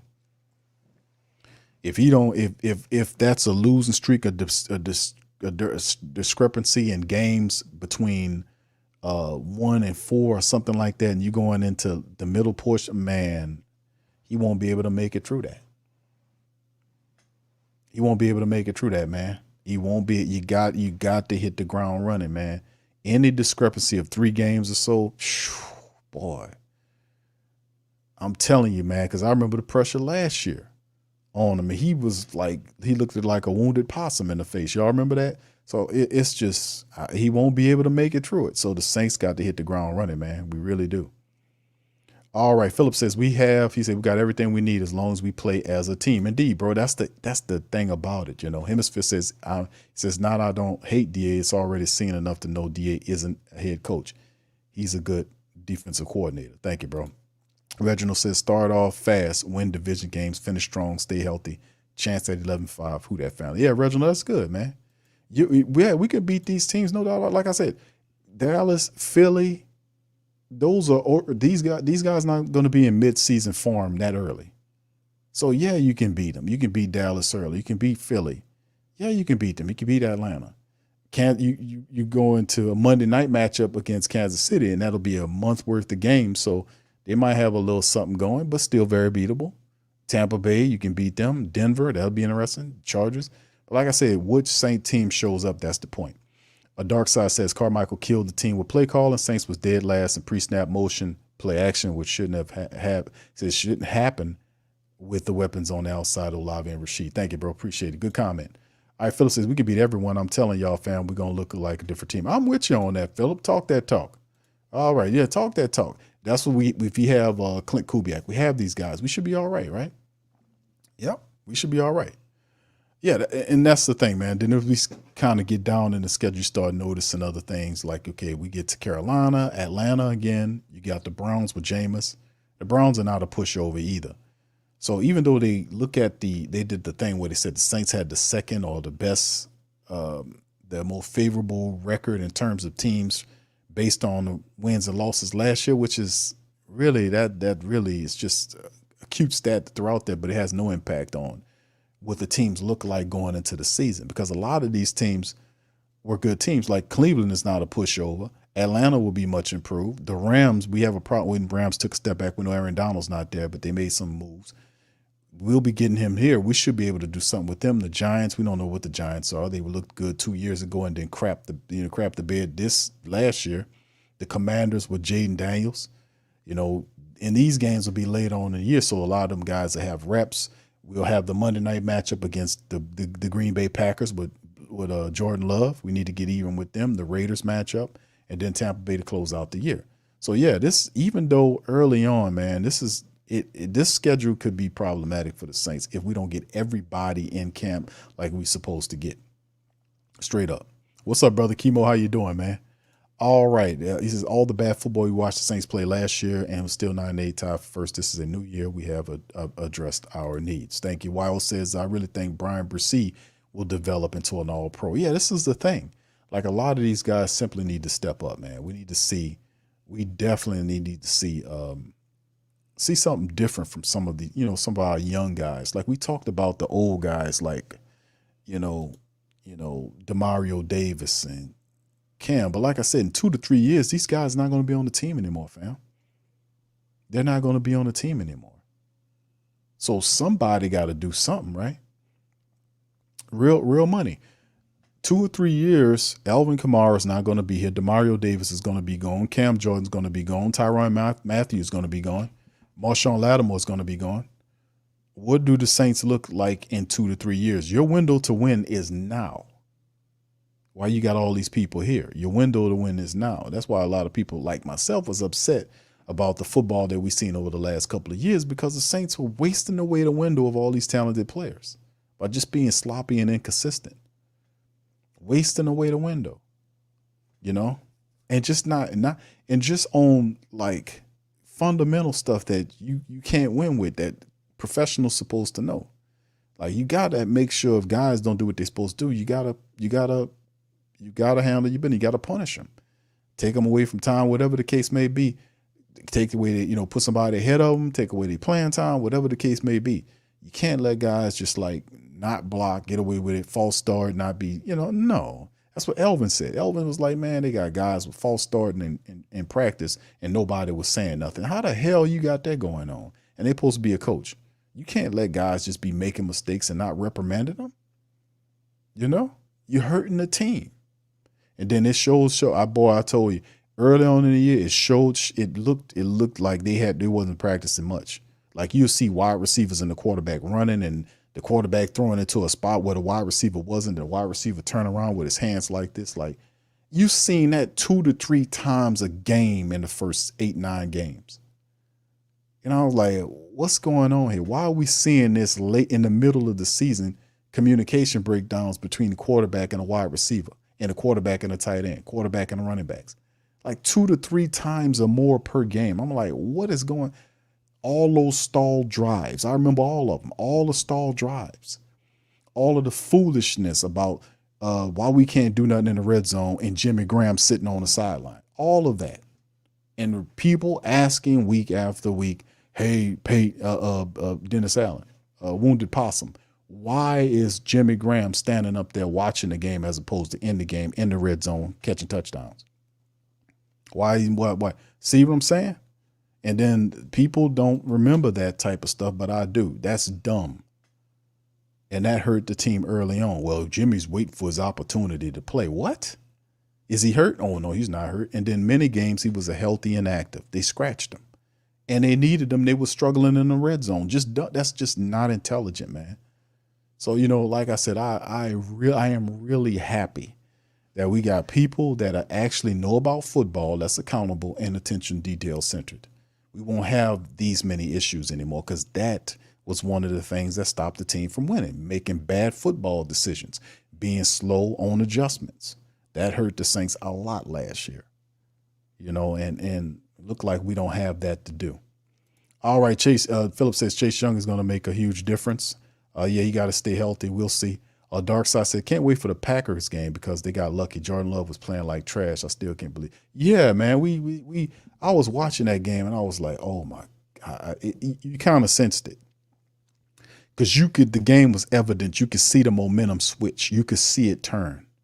And then the Saints couldn't do anything. When Derek Carr got hurt, everything was over with. I thought James is coming in, man. James is coming in. We'll get this game. James coming in. James comes in there. Couldn't get it. We couldn't stop the slide. The defense was letting them score. I'm like, man, because you seen what they were doing. It was building. It was very clear. It wasn't something like that surprised nobody. You seen the momentum shift. You seen it happening, and the Saints just washed right over them. They didn't do anything to stop it. You seen it happen, and I was like, man, I can't believe. One of the worst games of the year. That was one of the worst games. We had that team beat, and the Saints went out of there and let them people win the game.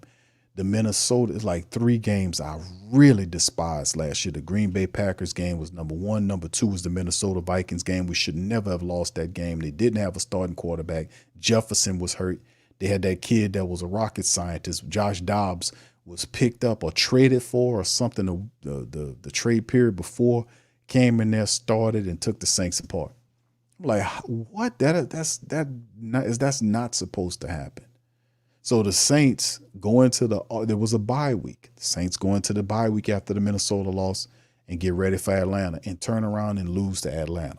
Those were the 3 games last year that I just absolutely was like, this team, here's something wrong with this team, man. Something wrong. Because number 1, where your pride at? Number 2, where your intelligence at? It was just ridiculous, man. Those games were, to me, some of the worst games. And I did the play-by-play on all the games, and those are the worst ones to me, man. We can't have that happen. I can't stand that, fam. I'm gonna have to turn. I would have to like literally turn the stream off. I can't see how I put up with it. All right, what's up, Neville? Shout out to you, man. Appreciate you, man. Appreciate you, brother. All right, yeah. Philip is talking a lot of positive stuff. Philip, I'm with you, brother. I'm more power to you, brother. I'm hoping that we are, because like I said, I like the guys Dennis Allen picked up on offense. We need to just see how it works. You know, I like Clint Kubiak a lot. I think he's serious. I like Janoku. I like the offensive line coach, John Benton. I like the wide receiver coach, Coach Williams. I like the running backs coach that they picked up. The Saints basically flipped like 90% of their offense, their offensive assistants. Like Clancy Barone, the tight end coach, and it's like one of the only position coaches that stayed. I think everybody else was flipped. Yeah, everybody else was flipped. And you got Dennison, who was supposed to be like an offensive advisor or something like that. He comes from working with Gary Kubiak. That's somebody that Clint brung over. But yeah, they flipped. Like they flipped damn near the 90% of the damn staff, to be honest with you. It's a huge gamble, man, but I respect the hell out of it, man. I really do. I think the Saints did something positive with that. I think they did the right thing, fam. They had to. I think they're gonna be all right. Let me see if I can bring up the coaches staff right quick. Okay, let me bring up the coaches. Yeah, because they flipped most of these guys, man. Everybody basically that's here. Yeah, it's all new people. Everybody. Jari Evans stepped in for what was it? Zach Streif, I think it was. But you see there, you can see Kubiak. Clancy Barone was there the year before. John Benton's the new offensive coach. He got rid of Doug Marrone. You go to senior city, Rick Dennison, who worked with Gary Kubiak, Clint's father. Jari Evans, Derek Foster, who's a really good running backs coach. All these are new guys, man. Mike Martinez was here before. These are the assistants. The rest of these, Coach Williams, the wide receiver coach, yeah. But some of these other guys were here. But, yeah, they flipped like 90%, 85 to 90% of the Saints' offensive run. You know, they flipped these guys. You know. We'll see, man. All right, man. Let's keep it going, man. Y'all hit the like button, hit the subscribe button if y'all listen, man. I'm just looking at this schedule, man, and saying to myself, we'll see how it all works going forward. But the black and gold, man, how do y'all feel about the Saints, man? How do y'all feel? You think with camp approaching, how do y'all guys feel? All right, we're going to bring in Brother Byron, man. Brother Byron, if y'all won't pop in, man, I'm not going to be going too much longer. I'm probably in the stream around about 10:30, but y'all won't pop in. Y'all better do it now. We got Brother Byron. Welcome on in, Brother Byron. How you doing, sir? What's down? QQ. What's down? QQ. How you doing, sir? I'm good, bro. I'm good, bro. What you think about the black and gold there, Brother Byron? Hey. I like the way how we doing. During the all season, made some good moves. The draft, signed some guys, free agency, undrafted guys. But I want to talk about the roster and the schedule. Now, it's a good schedule, but I think it's some played 2 years ago, and it's a solid upcoming season. But I think it could be anyone. But I think we're not get from these first.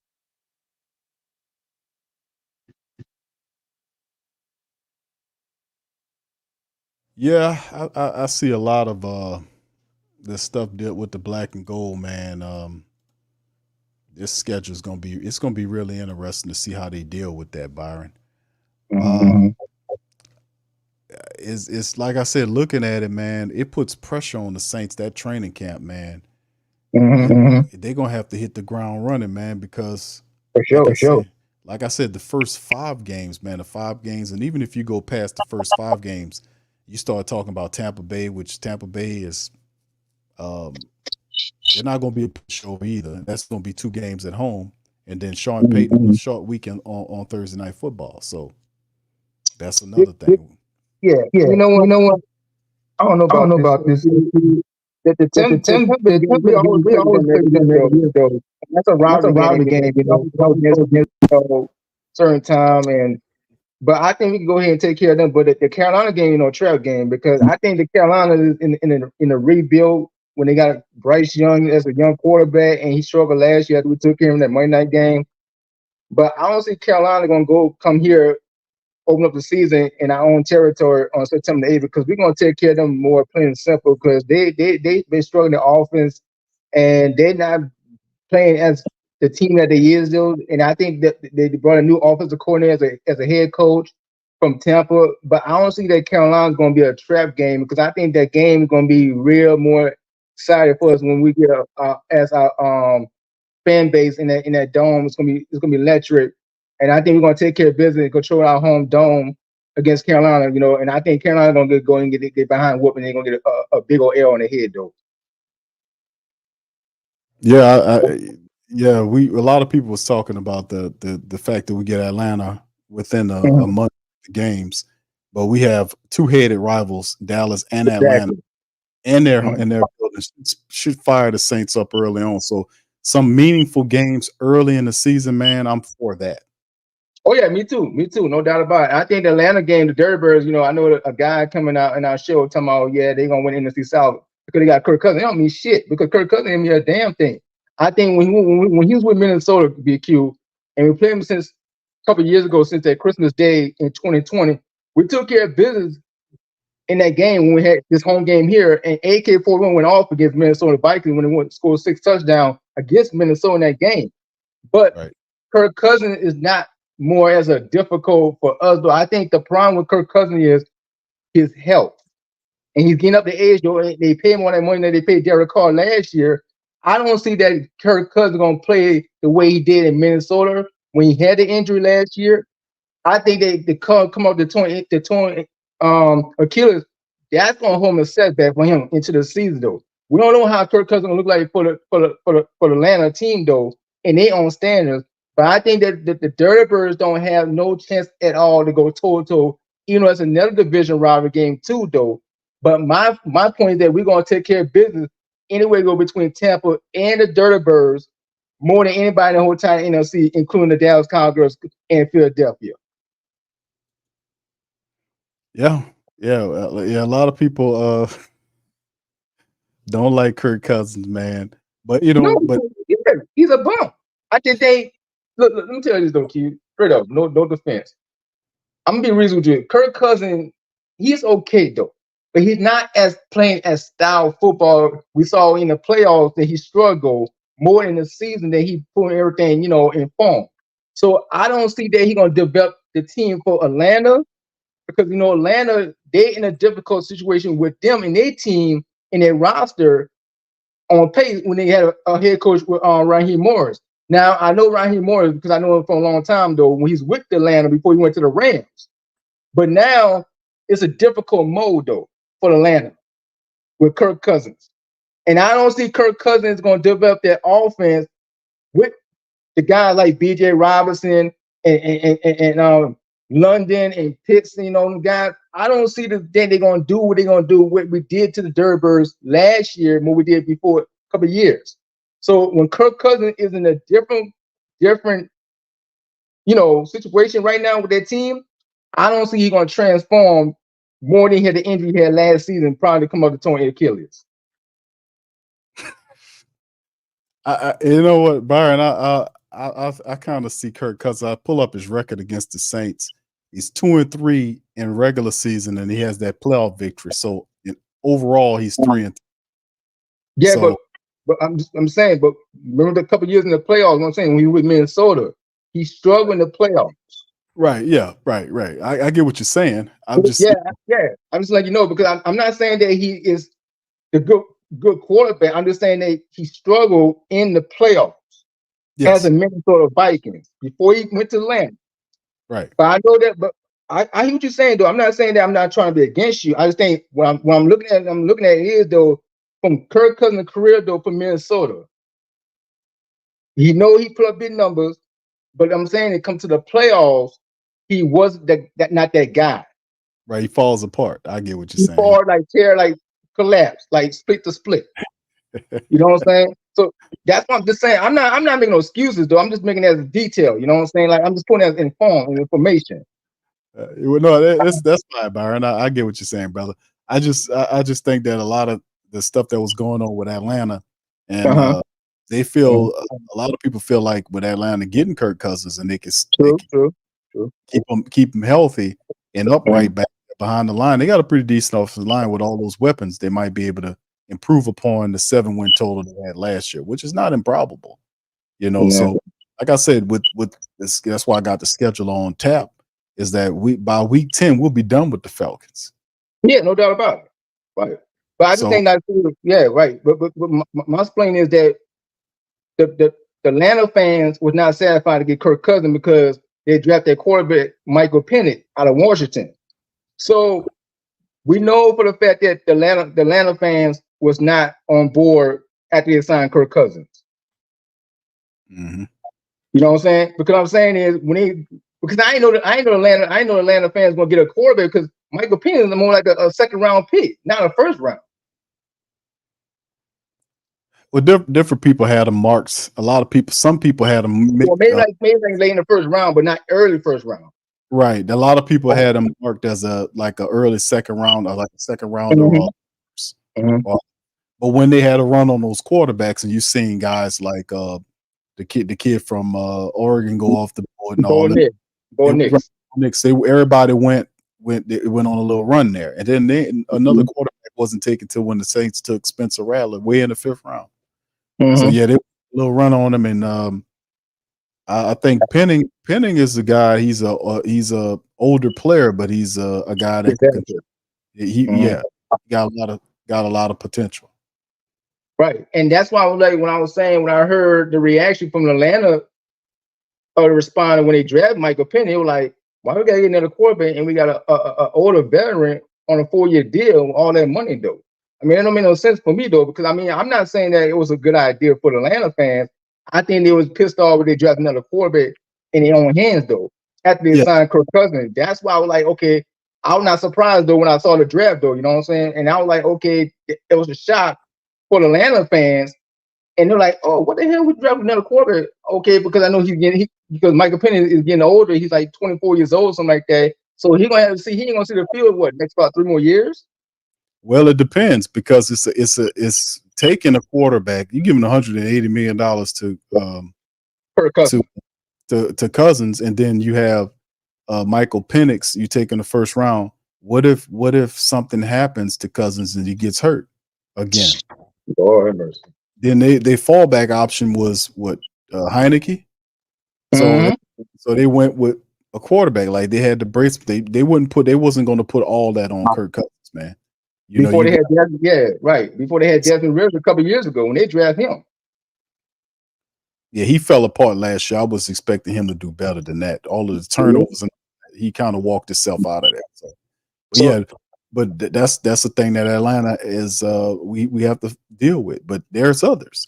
You got Carolina. They got their guy in Canales, who is doing a really good job with what's going on with their quarterback out there. So Bryce Young, we'll see exactly what's going on. So a lot of like I said, man, the NFC South, even though we're seeing them as the veteran team, man, a lot of these teams are much improved than what they were last year, and they coming for the NFC South. We got to represent, bottom line.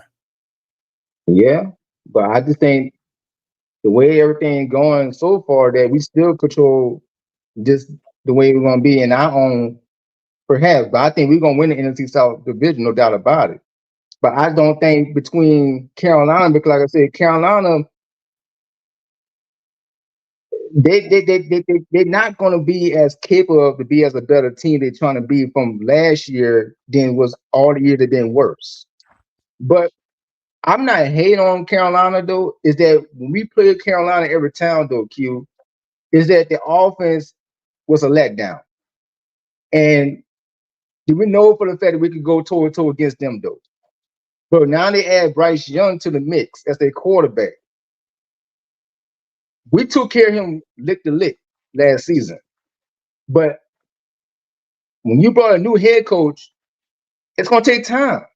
It's going to take time. You know what I'm saying? And when you have a new staff, okay, with a young QB, how that's going to play out, though?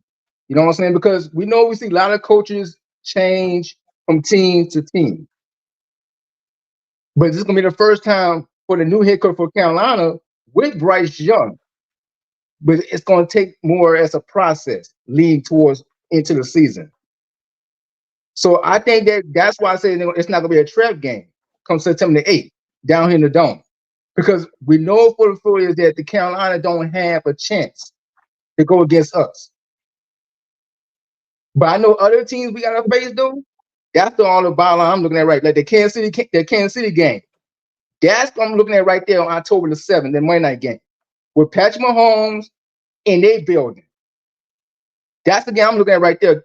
Everybody else, Philadelphia, the Dallas Cowgirls with Dak Prescott, they looking for Prescott. He trying to get a contract for his stitching. And the Cowgirls in a drama mode right now with Prescott, his contract, they not paying him a damn thing. So they got difficult situation going on in Dallas right now. So anywhere it goes, Q, I just think that between the schedule I'm looking at right now, with Sean Payne come back home, that Thursday night game, we can take care of the Denver Broncos. We got Washington, the Monday night game, got Green Bay in the rematch that we should have beat their ass last year, but I was pissed off about that though. But the other teams, we can go ahead and handle them plain and simple. Yeah, they gotta, but that's the thing, man. Which we gotta show up, even with the. And that's all we gotta do. That's all we gotta do, bro. We gotta show up, bro. And I was telling my auntie about this last month, and she said the same thing. She said we gotta have a better year though.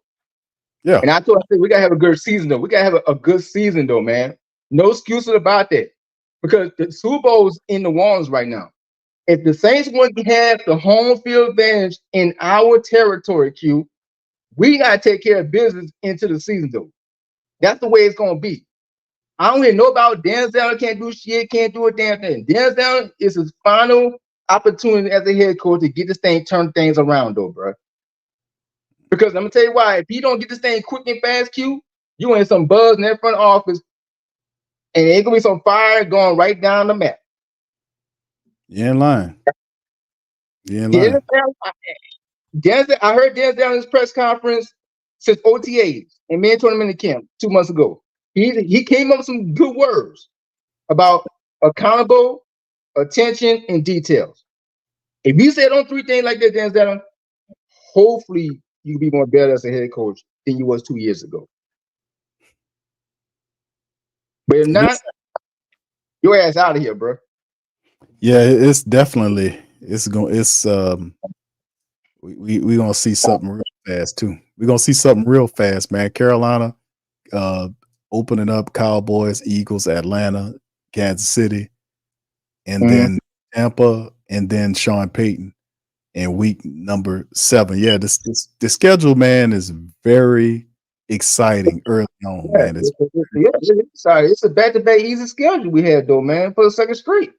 And I just think that if you want to take care of these games into the season, those things, you need to control everything one by one, though, bro.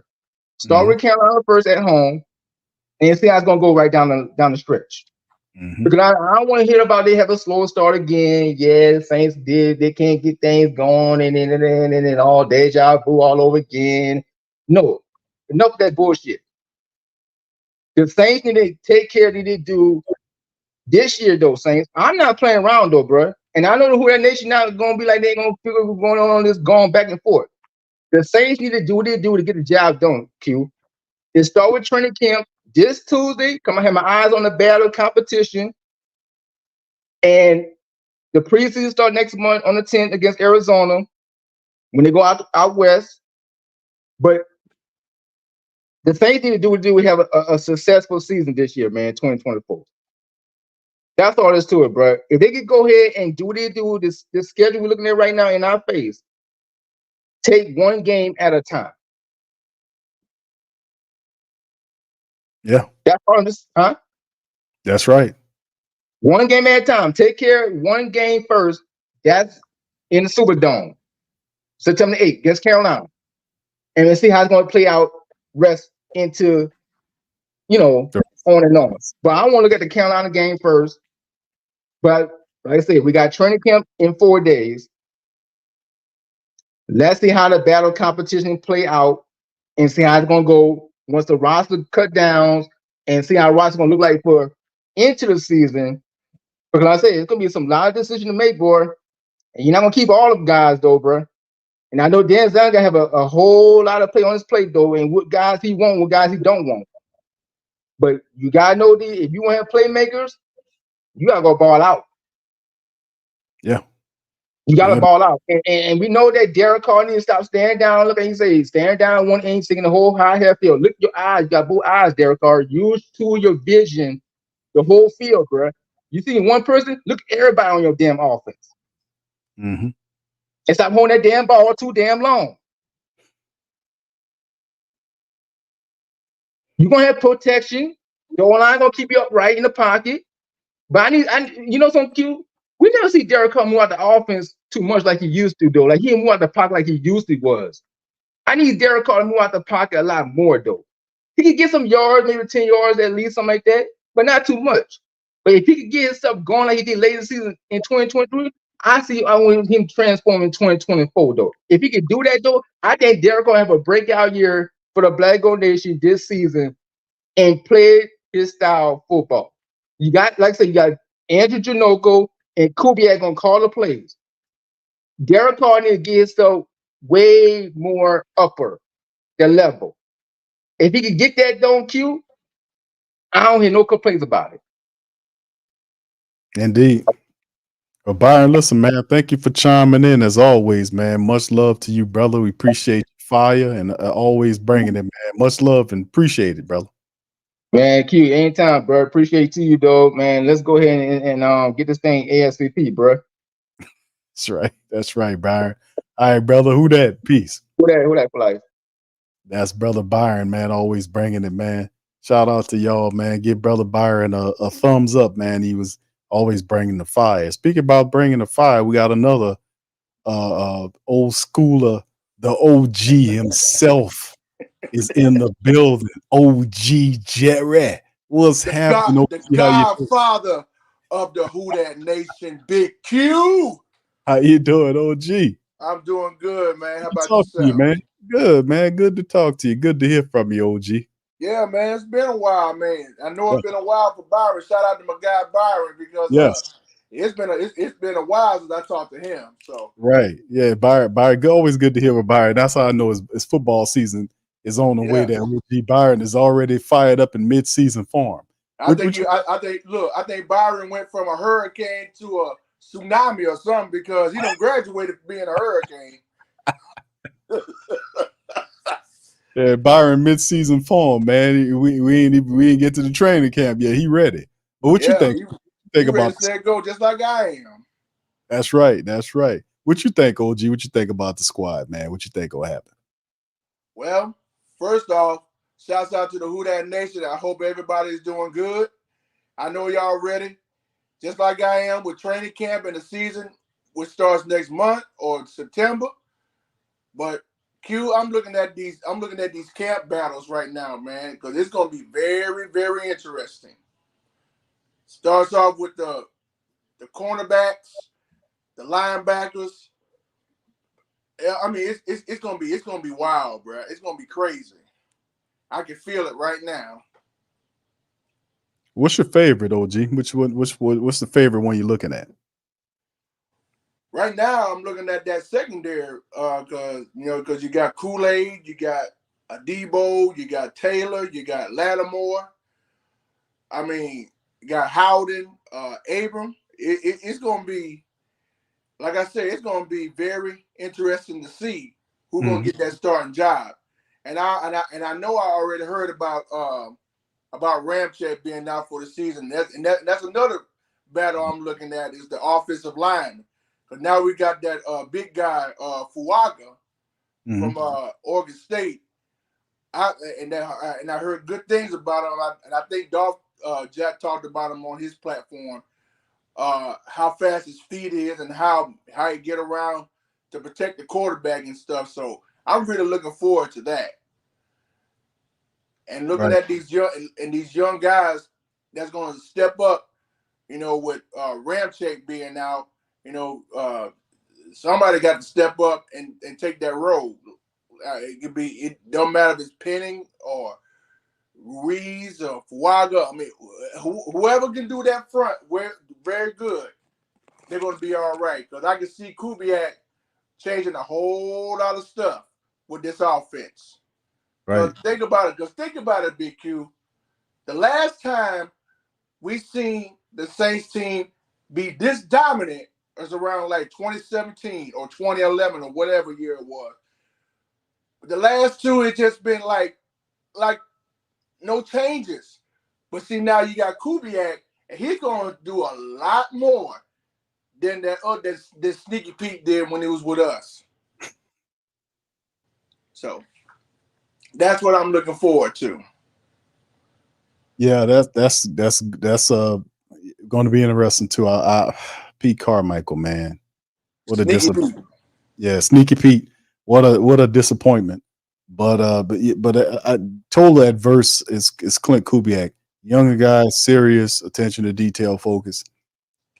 Saints have the weapons, they have the personnel to thrive in that system. It's just how fast the guys pick it up. Kubiak spoke about laying the system down in phases, right? And some of that starts in this upcoming training camp. So a lot of the Saints, like I said, it's not a ramp up period. Like going into the season, the Saints, the Carolina game, a lot of people kind of saying the Saints going to get that. We need to establish ourselves in terms of our mindset of what we're going to do with Carolina and then move forward. Because a lot of the stuff that we will see in training camp, man, we got to get through that thing healthy. We know that we probably ain't going to see a lot of the starters in these preseason games. We see maybe the first quarter or so, maybe if we're lucky, 2 quarters of it, maybe a quarter of it in the first preseason game.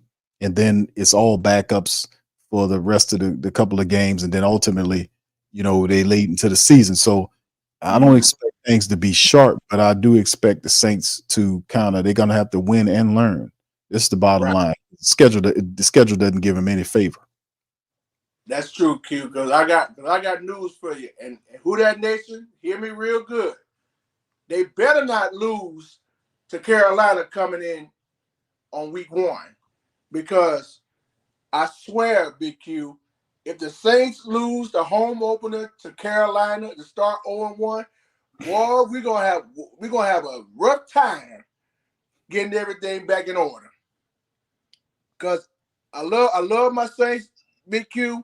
I love my Who Dat Nation, but I'll be damned if we lose to Carolina. We're gonna have definitely gonna have some Q&A after that game is over. So we better start 1-0. Yeah, 1-0. I agree, OG. Because like I said, I think a lot of these games are definitely winnable because a lot of these teams won't be in midseason form. I think the Atlanta and Dallas games in the first month of the season kind of get our blood boiling because that's 2 of our hated rivals. So I'm like, right. And like I said, we get rid of Atlanta by week number 10. So we'll be done with them, and that'll be pretty interesting to see. Matter of fact, we'll be done with everybody except for Tampa Bay. We by weeks number 10, we'll be done with both games against Carolina. We'll be done with both Atlanta games. We'll have already played Tampa Bay, and we'll have Tampa Bay to finish out as the final game of the season. So the NFC South, man, will be done in terms of those other guys by week number 10. So that's really interesting too, a part of the schedule. So that'll be pretty cool. See how it all goes. Absolutely cool. That's absolutely Big Q. But the main thing in my mind, Big Q, if the Saints start off with 5-2, I'm talking about 5 wins or 2 losses, or 4 wins or 3 losses to open up the season. Because look who you got. Because you got Carolina, you got at Dallas, you got Philadelphia, you got at Atlanta. Kansas City, that's going to be tough right there on Monday Night Football. And you got Tampa Bay coming in town, and you got Denver and the return of Sean Payton coming in town. So Q, if the Saints start 5-2, 5 wins or 2 losses, or 4 wins and 3 losses, I'm good. I mean, that's what I see, Q. All right, yeah, that's there you go, OG. That's the thing. I like the 4-2, but that 4-3 I wouldn't be mad because you're still a game ahead of you're still a game ahead of before all that other stuff happens. But I would like to see hopefully not them just kind of struggle through this thing, like we actually we able to kind of build up a little streak here head forward. But as long as it's not to the opposite, I guess 4-3 and 5-2 is pretty good as long as it's not heading the opposite direction. Like you sit up there 1-4 or something like that. I think that would be problematic big time. Absolutely, Q. Yeah, OG, but listen, man. Thank you for chiming in, my brother, and dropping some game. It's good to talk to you, man. I know I ain't talked to you in a good bit, bro, but it's always good to hear from you, OG. Always in the chat representing. I'm gonna give you the last word on it, my friend, before we kind of get ready to roll. Look, Big Q, appreciate you like always having me on. It's good to talk to you. Like I said, yeah, it's been a while, but I'm still going strong. That's good, OG, man. Still going strong. Let's just see what we can do this season. And most of y'all know or didn't know or will know. Yes, in June, yes, I did celebrate my 40th birthday on that day. So I'm thankful. And me being in the 40 club as a rookie, I got a lot to learn. Well, yeah, that's what's up, though, OG. Congratulations and happy belated birthdays to you, my brother. Thank you for chiming in. And who that to you, OG? Who that? Let's get it. That's OG, man. Shout out to Jerry, man. All right, so we're gonna get ready to leave the stream, man. Let me, brother Byron, let me let him pop in right quick for a few minutes. Yeah, Q, I didn't get a chance to ask you the other question before I left off, but I want to know: are you curious about anything like possible into training camp? Like once the battle competition goes, what do you see? Who is your guy you want to see in training camp that's gonna make this roster, and how that's gonna be like? It's gonna affect other guys that don't make the roster. I mean, it's a bunch of guys that I kind of hoping, like, I guess the top guy would be like from the linebacker position be Willie Gay Jr. I really want Willie to kind of take that position. No disrespect to Pete Werner, I just think his speed and his aggression next to Demario Davis helps the Saints defense big time because he covers so much field. He can blitz, he can drop into coverage, he can cover tight end. So I want Willie Gay there, and I think Willie will get the position, and Pete Werner slides down to 3, which empowers our reserves. That's number one. Jordan Howden, I would love to see what Jordan Howden is at in terms of him from the safety position, because he was the guy that played well enough for the Saints to say hasta la vista to Marcus May. So Jordan Howden. Now Jonathan Abrams has been really stepping up and showing, and that they're showing that they liking what Jonathan Abrams doing. I think the knock against Jonathan Abrams is that I always like Jonathan Abrams. You take your head off. Yeah, heat seek. But his coverage game, that's a whole nother thing. They've been saying that he's been working on that and getting better with his coverage game. So the Saints might have something right there. Plus, he's a veteran a lot. So that's another guy.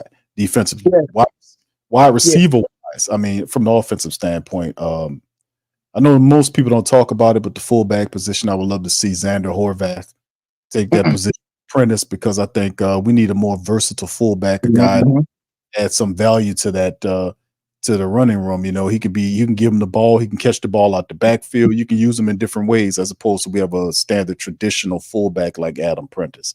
I think that's having a guy like that. Plus, the Taysom Hill factor is probably the biggest thing overlooming the team is the Taysom Hill factor. What is Taysom Hill going to do? Is he going to be a running back? Is he going to still have quarterback duties? What does Taysom Hill look like? And I think that's the thing that a lot of people are looking at because Taysom is a part of the running back room too. He could be used in different ways. In the system, a lot of people kind of thought that Clint Kubiak was trying to make Taysom Hill like use check. So that's also something to watch out for is Taysom use check. So we're going to see how it all shakes and burrows, but that's some of the commentaries that I was thinking when I looked at the roster. Shout out to my dog Big Low says y'all don't be making no excuses. And Jerry, what in the world, Bo? And the super chat. That's a Superman shit. Yeah, but I hear you saying, Q. I think the reason why I brought that question up because I think that these guys I never heard more. I know all these guys that been on this team for so long, and to my point is that I need to see a lot more to use Taysom in this offense. You know what I'm saying? Because last year and the year before, we didn't see Taysom that much on the field though. But if Clint Kubiak could get Taysom motion, because his offense is gonna be different with Kubiak, I think I need to see Taysom utilized in the offense that we're gonna run this year in the season. You know what I'm saying? Because his snaps, he get a lot of snaps, but not like he used to get snaps like double snaps. So if Kubiak could get Taysom more involved in the offense, more in that running game, because the running game was lacking though. And that's the reason why I say we need to start running the football a lot more, though, often. Because you got AK-41, you got Jamal Williams and Kendrick Miller. And I hope Kendrick Miller can stay healthy. But the bottom line is that we need this offense to be more dangerous. You know what I'm saying? You know what I'm saying? Because you got skill players with Chris Olave and Rashid Shaheed, and you add Cedric Wilson and Stanley Morgan. But the offense need to be on the core. That means they got to be on the same page. Derek Carr got to see more his receivers, more than the ball out the backfield with the running backs, the tight ends and everything, get the motion going and everything. We're gonna see all that stuff into training camp more than the season. But the reality, I just think that the goal is that the offense gotta start not start struggling too much though. You know what I'm saying? If they can stop struggling though, we can see more points in the red zone. You know what I'm saying? Because they struggled late last year. They struggled because that was awful. Yeah. You know what I'm saying? So if they could get that cleaned up this year, though, then that'd be perfect.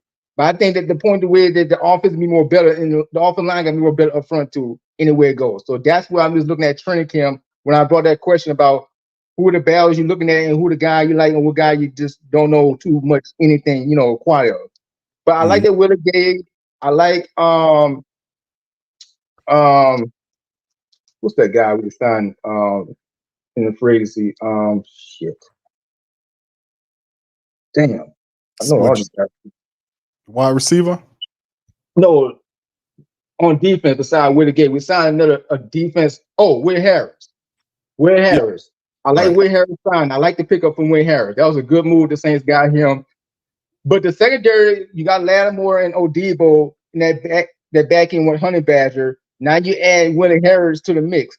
Do you see Willie Harris going to win that starting job but behind the other corner like Lattimore and Odebo, or you just see that he could play as a backup? I don't think Willie Harris plays at the corner position unless injury hits. The Saints are deep at the corner position. I think Willie Harris is like a utility knife for him.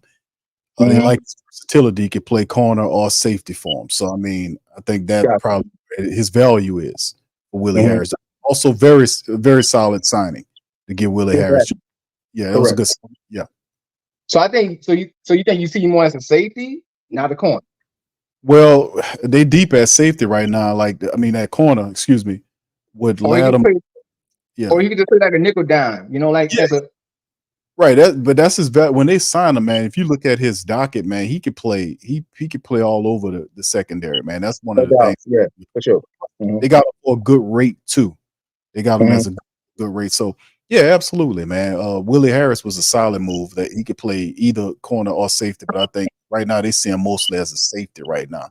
That if injuries hit the impacted the cornerback room, they can use him in that capacity. True. So yeah. Yeah, because see that's what I was saying. Because if we know he's the cornerback, Q, like you say, he can play safety. He said himself in the interview. He said he can play safety and corner. Yes. So anywhere it goes, you got Alontae Taylor plays a nickel. More you got Lattimore play the left side and Odebo play the right side. But if they want to put Will Harris as a dime package, more you got McKinstry that we drafted in the second round. Right. I can see how they could just going to slide, Harris, in the second string as a secondary, which McKinstry more than the other guy like Joe Howden and Right. Yeah, that's the idea because the safety position gets really thin. Like if injuries impact the secondary, I mean, Jonathan Abrams done a good job. He earned another contract with the Saints 1 year. Yeah, he's good. Yeah. I like Jonathan Abrams. Jordan Howden's going into his sophomore season, so we're gonna expect the safety to kind of struggle a bit. But he has a lot of talent. And then if you go behind them, it gets really thin. You got JT Gray, who is awesome special teams player, but in terms of a safety, he needs work. And then that's why you got Willie Harris. And the Saints, usually you have a guy like that can play either safety or corner. That guy finds his on the active roster. So, I mean, that's the thing. So, like I say, it gets thin. If injuries impact the secondary room, it gets thin really quick. So, Willie Harris there is a big help. Yeah, and I think that's why he was a huge pickup, because I think that was a good signing that the Saints had grabbed him in the free agency, because after, like I say, when he was come off the list after we signed with Willie Gay, I knew that the defense going to be the defense as a unit, and that they're still going to be dominate every single year or two. But that's when we add more depth to the roster of the secondary behind that. So anywhere it is, I think that the defense going to push everything to their level. When you have skills like that, that's how you add more depth, and that's how you put things around the pieces. More like the offense, I was saying, when the offense comes right there, the defense right behind that. So if the offense do everything they do their part, then the defense going to carry the load with it. So that's why you're on the same page as a team, as a face by face. But I think the way that the offense is going to be more as capable of to put more points on the board, so you ain't got to worry about kicking field goals, because field goals ain't going to solve it. If the offense they do their job the way they got to do things handle, then I don't see the offense going to be as a setback. But they got to get things going with Derek Carr. If Derek Carr get himself more informed and be as his job and do his duties, though, then I think we're going to have a successful season, though, Q. And I think that's why I think that the season is going to look more epic by looking at the schedule. But I think we just got to go out there and get everything, beat this team in the mouth. Yeah, that's what it comes down to. It's a philosophy. If they can establish that, because we don't expect them. Well, we're not asking for perfection, just full effort. No. You gotta have knowledge. You gotta have a mindset. You gotta have a brain, and you gotta have a generation more as a motivation. You know what I'm saying? You gotta grind and pound and pound. You know what I'm saying? You gotta have a heart to heart. If you're gonna have something that's gonna take things way to the promised land, you gotta lean towards that. You know what I'm saying? Because that's what the Saints need to do, though, Q. And I don't want to think it's gonna be like a letdown and melting everything if they don't do everything they're supposed to do. You know what I'm saying? And that's why I just want the Saints to go out there and do what they had to get things out of the way from a couple of years ago. But I just want to have a success and succeed. You know what I'm saying? And that's why I want them to be more better though as a team though in the standards. So that's what they got to go and focus on that though, Q. But I think that we're going to hit in the right direction. I'm looking forward to this bright year we're going to have 2024. Like I say, training camp starting in 4 days. I'm looking forward to this battle. Like I say, the competition. I'm gonna have my eyes on these guys. I'm gonna see how they're gonna do what they're gonna do on the field, because we got 24 practice leading up to this month and next month before we start preseason game and everything. But I just want to see how this gonna go by go. You know what I'm saying? Roll flow. Right. Oh yeah. No, you speaking a word, man. I agree with you. I think our next one, our first preseason game is August the 10th, man. So we gotta wait. Yeah, Arizona Cardinals. So that's gonna be a 7:00 game. And like I said, we're going to be out there out west till the 49er game before we come back home, because we got to go to Tulane in practice on the 20th next month. So we got a lot of stuff to do next couple of days into training camp out this month. And I'm looking forward, because it's going to be hot in California, though, bro. Yeah, I mean, it's a break away from the norm down here. With I know they're going to have their heat up there, but I mean, that's what we have down here. That's a whole nother level, man. So I'm pretty sure they're happy to have that little break to go up to California and practice, man, to come back. But yeah, they'll be away for a while. Yeah, it's a nice weather out there, because I ain't been in California before, but it's a nice weather out there because but I know it get hot down here, like not too much though. But in California, daily it's like more 105 out, 105 degrees out there, more like 99 down here. So it's a different temperature between up there and down here though. But we know how we can't do it. We got this hot little heat though. It's a summertime. Yeah. So we know we gotta stay hydrated, you know what I'm saying? So that's why I keep myself inside a lot though, because I don't want to be in that sun too much though, you know, because it get in your eyes and block your piss out. So, but yeah, I'm looking so excited though, Q. I think the Who That Nation, my family, you know, we pumped up for this year. I think we're just gonna have a fantastic season, and I see how we're gonna climb everything to the chart. Indeed, Byron. Appreciate you chiming in, man. I share that sentiment, brother. You have a good night, brother. I'm gonna talk to you on the next stream. Yeah, we're gonna talk next time, man. Yeah, no doubt, man. And Q, you know, look, I want to tell you that I want to say that this though, but we know we always keep charity on the loop though, bro. We know we as a Who That Nation, we know we're the Black and Gold Nation for life. You know how we do cover shows on our team and everything, how we represent. Right. But we all do diehard Saints fans, you know what I'm saying? And I think that we all gonna, you know, cover, you know, topics and everything every day. Sometimes we don't get in the shows, but we do shows a lot though. But that's how we are as a fan base, you know what I'm saying? We know how we represent as a culture, the organization, as a fan we are, how we, you know, we just gonna keep everything roll, you know what I'm saying? So just want to big up to you. And I love my Who That family and everything, and wishing late happy birthdays to my boy Jerry and everything, 40 years old, bro. Keep on enjoying your life though, bro. You know what I'm saying? Because you deserve it though, bro. And I just think that, you know, we're getting up everything, people and everything, you know what I'm saying? So all the toe. All right, straight up, bro. I share that sentiment, OG, man, making the 40-40 club. Hey, man. Yeah, I'm getting up age too, though. Q, I'm 36 years old, but you know I'm getting up there though, right behind Jerry. You chasing Jerry, but you gonna get there. I'm not trying to chase him, but I'm trying to get like go towards Jerry like his age, but I'm getting up there though, bro. You know, we all get up there though, you know what I'm saying? I'm just grateful and blessed for myself, you know what I'm saying? I just think that, you know, God always provide, and then I'm just more grateful and everything, you know, and glory to him, you know what I'm saying, and turn things around for me. And I think that's more blessing to me, and I just cherish that. Indeed, bro. Yeah, same here, man. But Byron, thank you, man. You have a good night, brother, and we'll talk later. Who that to you, brother? Thank you. Who that to you for life, BQ. Appreciate it, man. Thank you, brother. That's brother Byron, man. Always chopping up some game. Good game, man. OG, shout out to you. Good to see some of the family members. Shout out to my brother, Big Low in the building. Thank you for the super chat, my brother. Good to see you, my brother, T Dirty. What's up, T Dirty, baby? Shout out to my dog, T Dirty. Brother Booker's in this thing. Pelicans Nola. Good to see y'all, man. Chopping it up with the fam tonight, man. Listen, man. Thank you, Dark Side. The Dark Side been putting in a lot of good comments in there. Julius, I see you, fam. Shout out to you too as well. Hey, man, listen. Yeah, we had almost 3 hours, man. We kind of a surprise stream tonight, man, talking about the black and gold, man, just looking at all the stuff that's been popping and snapping with the team, man, as we getting ready to fire up another year. And this is the year of truth right here. This is the season of truth for the Saints. Dennis Allen, the squad, they're going to have to bring it. They're going to have to represent. And like I said, I got this schedule up here, man, because I was looking at it, I was like, man, they didn't do us no favors. We got to hit the ground running. We can't go into falling into any potholes or none of that kind of stuff, because we got some serious teams, man, we need to take on.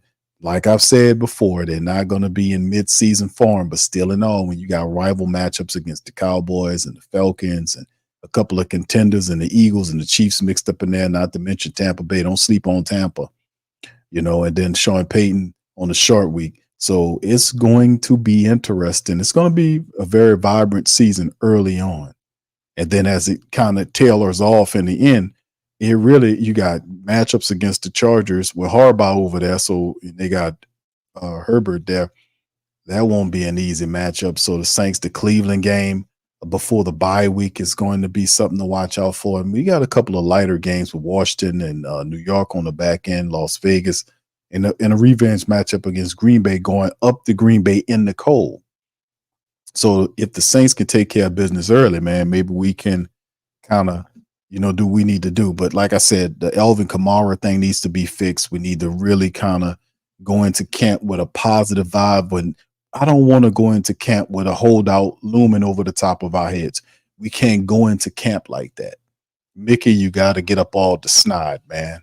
You got to get the Alvin Kamara situation done. We don't want to go into training camp with the Alvin Kamara situation hovering over our heads. We don't need that. We don't need none of those distractions coming up. So we need to have AK-41 in the building taken care of, because I'm telling y'all that if everything work out the way it's supposed to, he's going to have the best season of his career in this system. He really is. I just see like what Christian McCaffrey was able to get done. Man, I'm just like, man, Alvin Kamara, man, could do that. He can catch the ball, run. He can do what McCaffrey can do. He can do that. We just got to we need to get it together. All right. Shout out to you, OG. Appreciate you, man. All right. No cap, no filter says Adams on receiver was mad after the Raiders won the game because they won. Players know what's up. That's the whole thing. Okay. Context matters, competition. Thank you for that. No cap. But yeah, what's up, Ramsey? Shout out to you, man. Good. Oh yeah, bro. It's been a while, man. Good to see y'all, man. Here, man. Shout out to you, brother Ramsey. Good to see y'all, man. Like I said, fam, we're gonna, like I said, we're back. We're back. It's kind of a little off season, but then again, I'll be on my other streams, my boxing stuff. We got Ring Kings boxing. We got Tough Tiger Talk. The Tigers getting fired up again. I got a Tough Tiger Talk report coming out tomorrow. The Pelican post-game report with the Pels, man. The Pels been cutting up. All this stuff been going on, so we've been really on the Pel stuff. That reminds me, for my Pelican people, PPR in the morning will be on our Pelican stream tomorrow morning. For those, start your day off with some good diehard Pelican talk, man. So a lot of people be, getting their jog on, their exercise on, get their clean up on early Saturday morning while checking out PPR, man. So we'll be doing that tomorrow morning as well, just to let y'all know. But anyway, listen, I'm going to get out on that. Listen, I appreciate all you guys. And like I said, we back. We'll be doing some streams. Matter of fact, I'm going to pop back up here.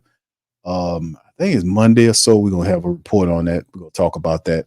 The Saints it's time, man. This is the year of truth. This is the third year. Dennis Allen is here. He has to get the team to the playoffs. The schedule is hard. It's going to be difficult early on, but we got to make the right steps. Mickey got to handle his business.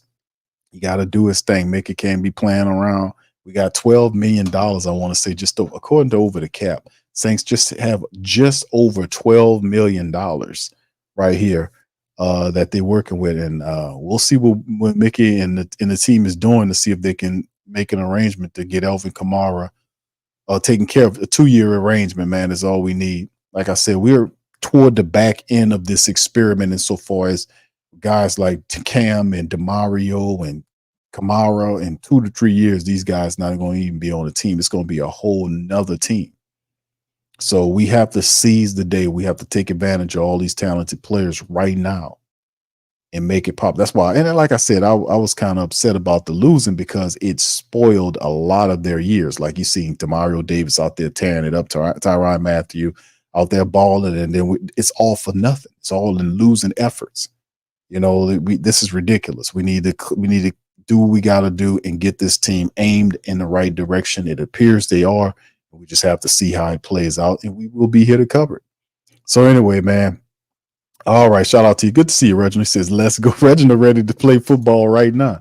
No Cap says, Q, if you had to choose, he said, if you had to choose, what you rather, 7-10 guarantees DA fired or 9-8 with playoff berth in a weak division and DA extended for more years? Well, I've said this before. This is an easy one, No Cap. I'll take the 9-8 with a playoff berth in a weak division with DA. See, and the thing is, I don't hate Dennis Allen. Like, I don't hate Dennis Allen. Like, okay, I want my team to lose, no, because I understand the window. See, I try to explain this to people sometimes because I know people don't like Dennis Allen because Dennis Allen did some stuff that made him unlikable. You know, he backstabs, he does weaselly stuff. So I get it. But in terms of like having my team be in the playoffs and I can stomach Dennis Allen if we're winning. Like if you're in the playoffs and you're winning and stuff like that, I can deal with that as long as we're winning. But never am I ever going to say that I would rather lose to fire Dennis Allen so that we can have another coach. I would no, because I know what that means. See, if we choose to lose, then that means Atlanta and my dog Big Low gonna be making fun of us that Atlanta swept the Saints. Or Carolina win, or Tampa Bay. You see what I'm saying? And you have to deal with that. You got to deal with the Cowboys beating you and you losing to the Cowboys, and then they having bragging rights for you. So all that comes, you know, with some stuff that I don't want to deal with. You know, I really don't want to deal with it. I don't want to deal with the Falcons beating the Saints or sweeping the Saints. Man, I don't want to deal with that because I won't hear the end of it. My dog Low going, you know, we swept y'all this year. You know, that kind of stuff. I don't want to deal with that. The Carolina stuff, I don't want to deal with the Tampa Bay stuff. I don't want to deal with that. You know, I don't want to deal with that, man. I really don't. So I can deal with Dennis Allen if we're winning. You see, and besides, like wanting him to lose, it destroys our window. Like we need to win right now because in 2 to 3 years from now, the Saints are basically a rebuilt team. They're gonna have to restart all over again, and I don't understand people really know. I don't know if people understand how really different that is. Like we've been retooling. We've retooled. We haven't rebuilt or reset since after Katrina. Think about that. We had Drew Brees. We were fortunate to have Sean Payton and Drew Brees for all those years. And then when Drew got old, they just pivoted toward quarterbacks like Teddy Bridgewater, Jameis Winston, journeyman quarterbacks that had a great deal of NFL experience. So we haven't reset anything since Katrina. That you see what I'm saying? So when you reset, it's a whole nother thing because you'll have then it corresponds with your rivals. Where are they at in their development? You know, because in that 2 to 3 year window, you're going to see a lot of young quarterbacks step into the NFC South. Who's going to outdo who? You have Bryce Young playing there. You know, he'll be getting a lot of minutes. The backup quarterback, Michael Penix Jr., has to sit behind Cousins for a couple of years based on if he gets hurt or not. Bryce Young is playing right now. So he'll be more advanced in terms of his experience and learning the kind of system that he's playing. And he's playing in the system that the guy is catering it for him versus what this other guy was doing last year, which was nonsense. And then Tampa Bay with Baker Mayfield. He's been reborn in Tampa. I mean, he's found his confident self. And you found a franchise that not only that, but they paid him and they believe in Baker Mayfield. And Baker Mayfield is a guy that coming in there and he gave him some confidence and he plays with confidence. So, you know, we gotta watch out for that. That's why I'm big on taking advantage of the window. It's unfortunate we have Dennis Allen as a head coach, but we still have to take advantage of the window that we have with Cam and DeMario and Tyrann Mathieu, because these players are going to be gone. Kamara's going to be going in I think the extension should be like 2 years. In 2 years, he's going to be gone. So you got all like new people that have to step up and take the team over. You got a new quarterback situation. Carr's going to be out of here. So you're going to have a whole new QB situation that you're going to have to deal with. You know, how do you handle that? You know, it's just a lot of stuff. So that's why I'm like, I don't want to say lose, because the lose kind of wastes away our window. It just creates a lot of stuff that I really don't want to deal with, because I get it a lot. People are they're on the Twitters and all that kind of stuff. I trust me, the messages, I get them all, brother. I get them all, and I really don't want to deal with it. I'm just keeping it real. Thank you for your question, though. Ram says, "Hey Q, have anybody heard anything on Michael Thomas or Jarvis Landry?" I haven't heard. I mean, I remember Jarvis was getting a tryout for somebody. I think it was Jacksonville. Y'all correct me in the chat. I remember he was supposed to do like a tryout for Jacksonville some weeks back, but nothing really became of it. And nothing on Michael Thomas. A lot of rumorville stuff, but you know, I don't know if Michael Thomas is 100% healthy right now. That might be something that happens like when week 1 hits or something like that. If he, you think that Michael Thomas would have had a team by now, but it's just rumorville on Michael Thomas. I don't know if he's 100% right now, so we'll see. All right, thank you for that. All right. Also, No Cap says, "I'm past another team bragging, right? I'm past. I just want the best." Yeah, I got you, brother. I got you. I feel you on that. Thank you for that, man. Yeah, yeah. Well, that's true too. It depends, man. It's because when we talk, see, we wouldn't have, and I'm gonna say this, and then I'm gonna cut y'all loose. But listen, we wouldn't have a Dennis Allen if it wasn't for a Mickey Loomis, if it wasn't for a Dennis Lauscher, if it wasn't for a Gail Benson. You see what I'm saying? Dennis Allen just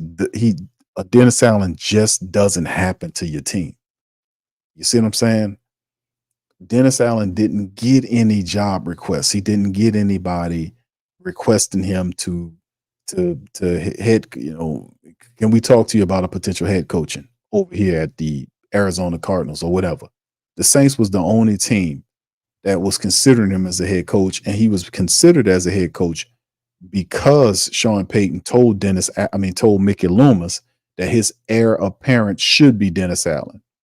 But you don't get a Dennis Allen if it's not for Mickey Loomis, who listened to Sean Payton when he should have made up his own call. But when you over rely on people and you don't use your own mind, then you don't have a fallback option. Then he totally hires them. They hide the contract from you. See, all this stuff it's ridiculous. The Pelicans do the same thing. They did the same thing with David Griffin, signed a secret extension last year and didn't report it until a day after the regular season ended.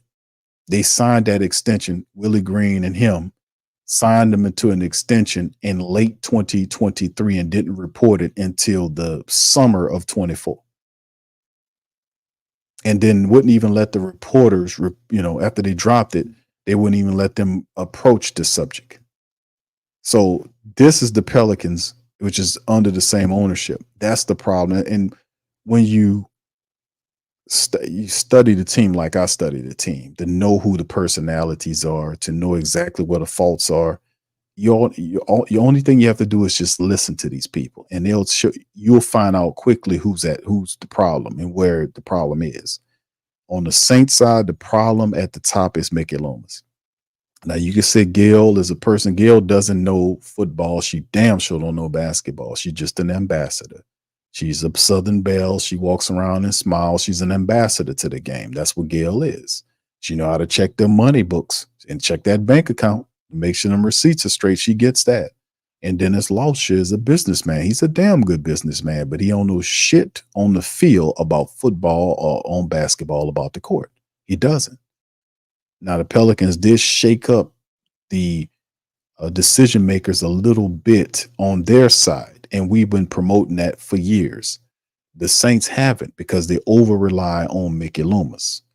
Mickey Loomis is the VP and the general manager. If you like Mickey, he's a good VP. Leave him to VP duties, but allow the general manager to be somebody else, and it probably would be Kai Harley, who's basically doing the same duties Mickey is doing, that some of those people are giving credit for is actually Kai Harley, who does the same stuff. He just doesn't have the title, which is unfair. But that's what I was saying. Even if it's an age thing, Mickey's obviously a man in his 60s. You can't, and he's the oldest running general manager in the NFL. Most certainly at some point, somebody of good sense got to say, hey, yo, listen, you're the VP. Let's let that man right there, Kai Hartley, be the general manager. But he doesn't let that go because he loves the attention that a general manager gets. He can sit up there and talk to people about the team, and that's why he's there. But the game in many aspects is past him. That's why we'll say stuff. And anybody, whether you like it or not, if somebody's telling you facts and they're not just throwing out a bunch of gobbledygook and hatred at you, they're actually giving searing critique and telling you what the problem is and laying it out factually, you're supposed to listen to that, not sit up there and form an ignorant ass barrier to protect somebody that's not qualified as a head coach because you didn't do your research and who you was hiring. You just listened to Sean Payton. There was no way Mickey Loomis picked Dennis Allen because he felt he was the best candidate out of all the candidates that they interviewed. Majority of all those candidates are better head coaching prospects or people than Dennis Allen was. Dougie Peterson came in with a Super Bowl ring. Saints let him walk right on out the building. How was that? Dennis Allen doesn't have a Super Bowl ring and doesn't have nearly the resume as Dougie Peterson. But the Saints let him walk out the building.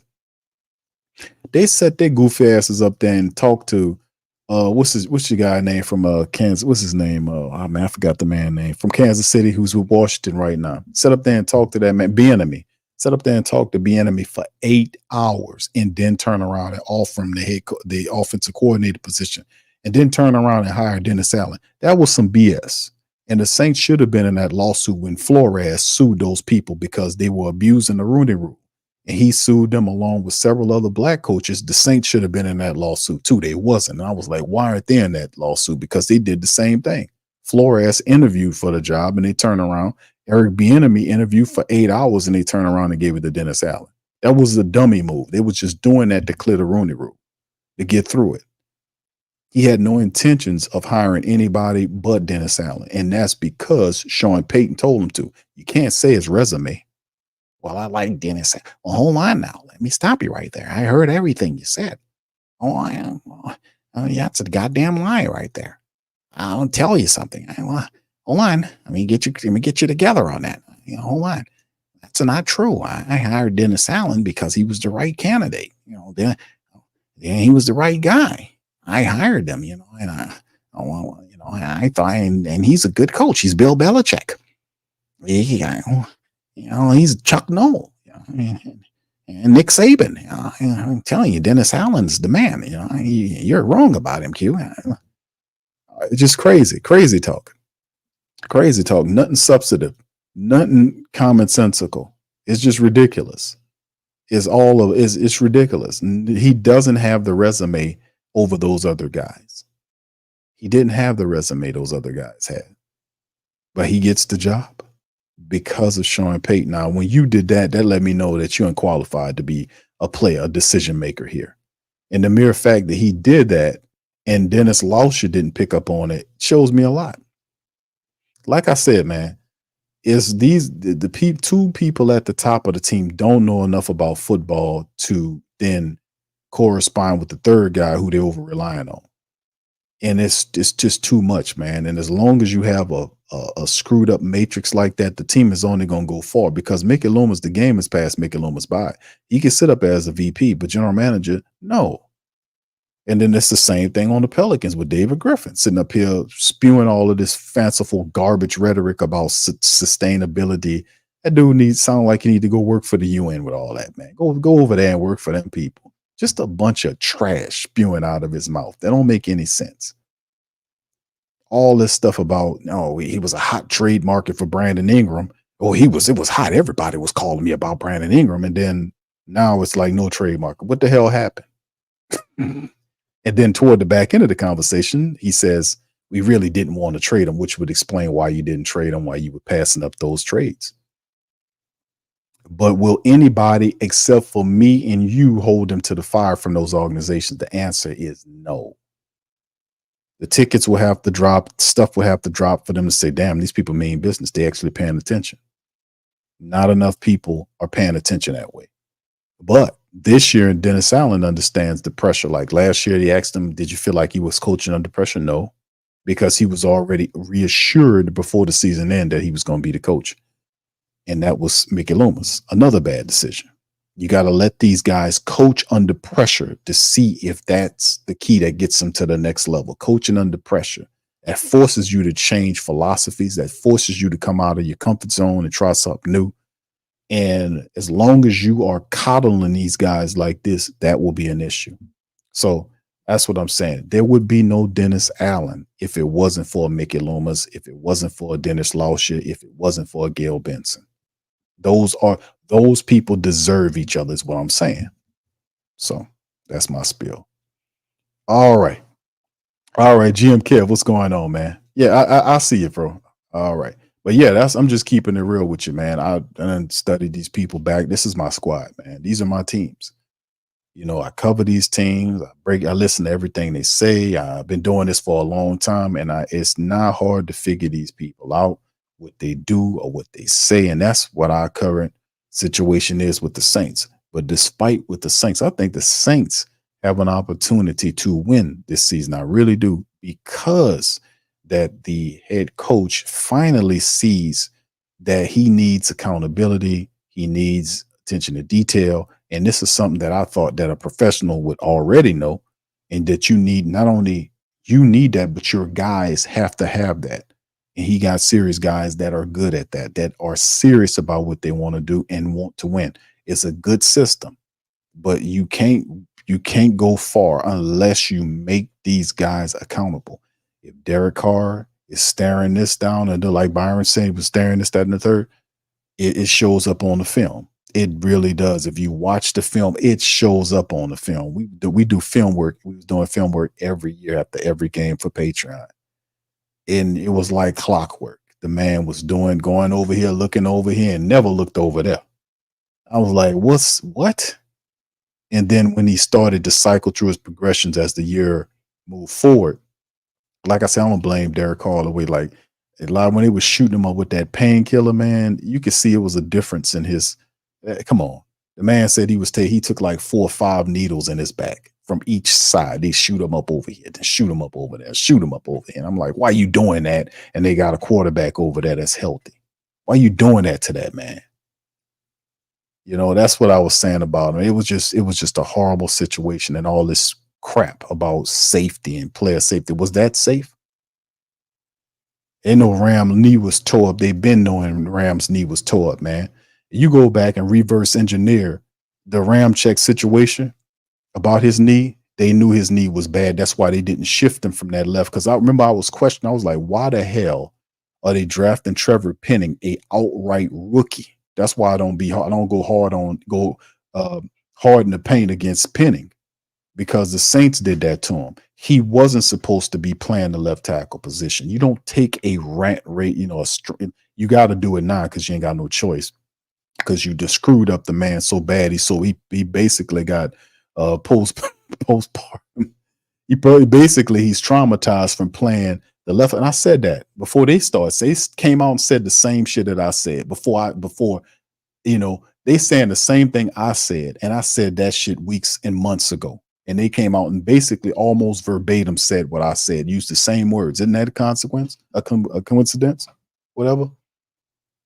I said you shouldn't do that. When they was doing it, I said that's the dumbest shit in the world. You gonna put that guy, a Stark Raven rookie, at the left side behind that to protect the quarterback blind side, and you got a guy you paying all that money to at the right side. Why is that going on?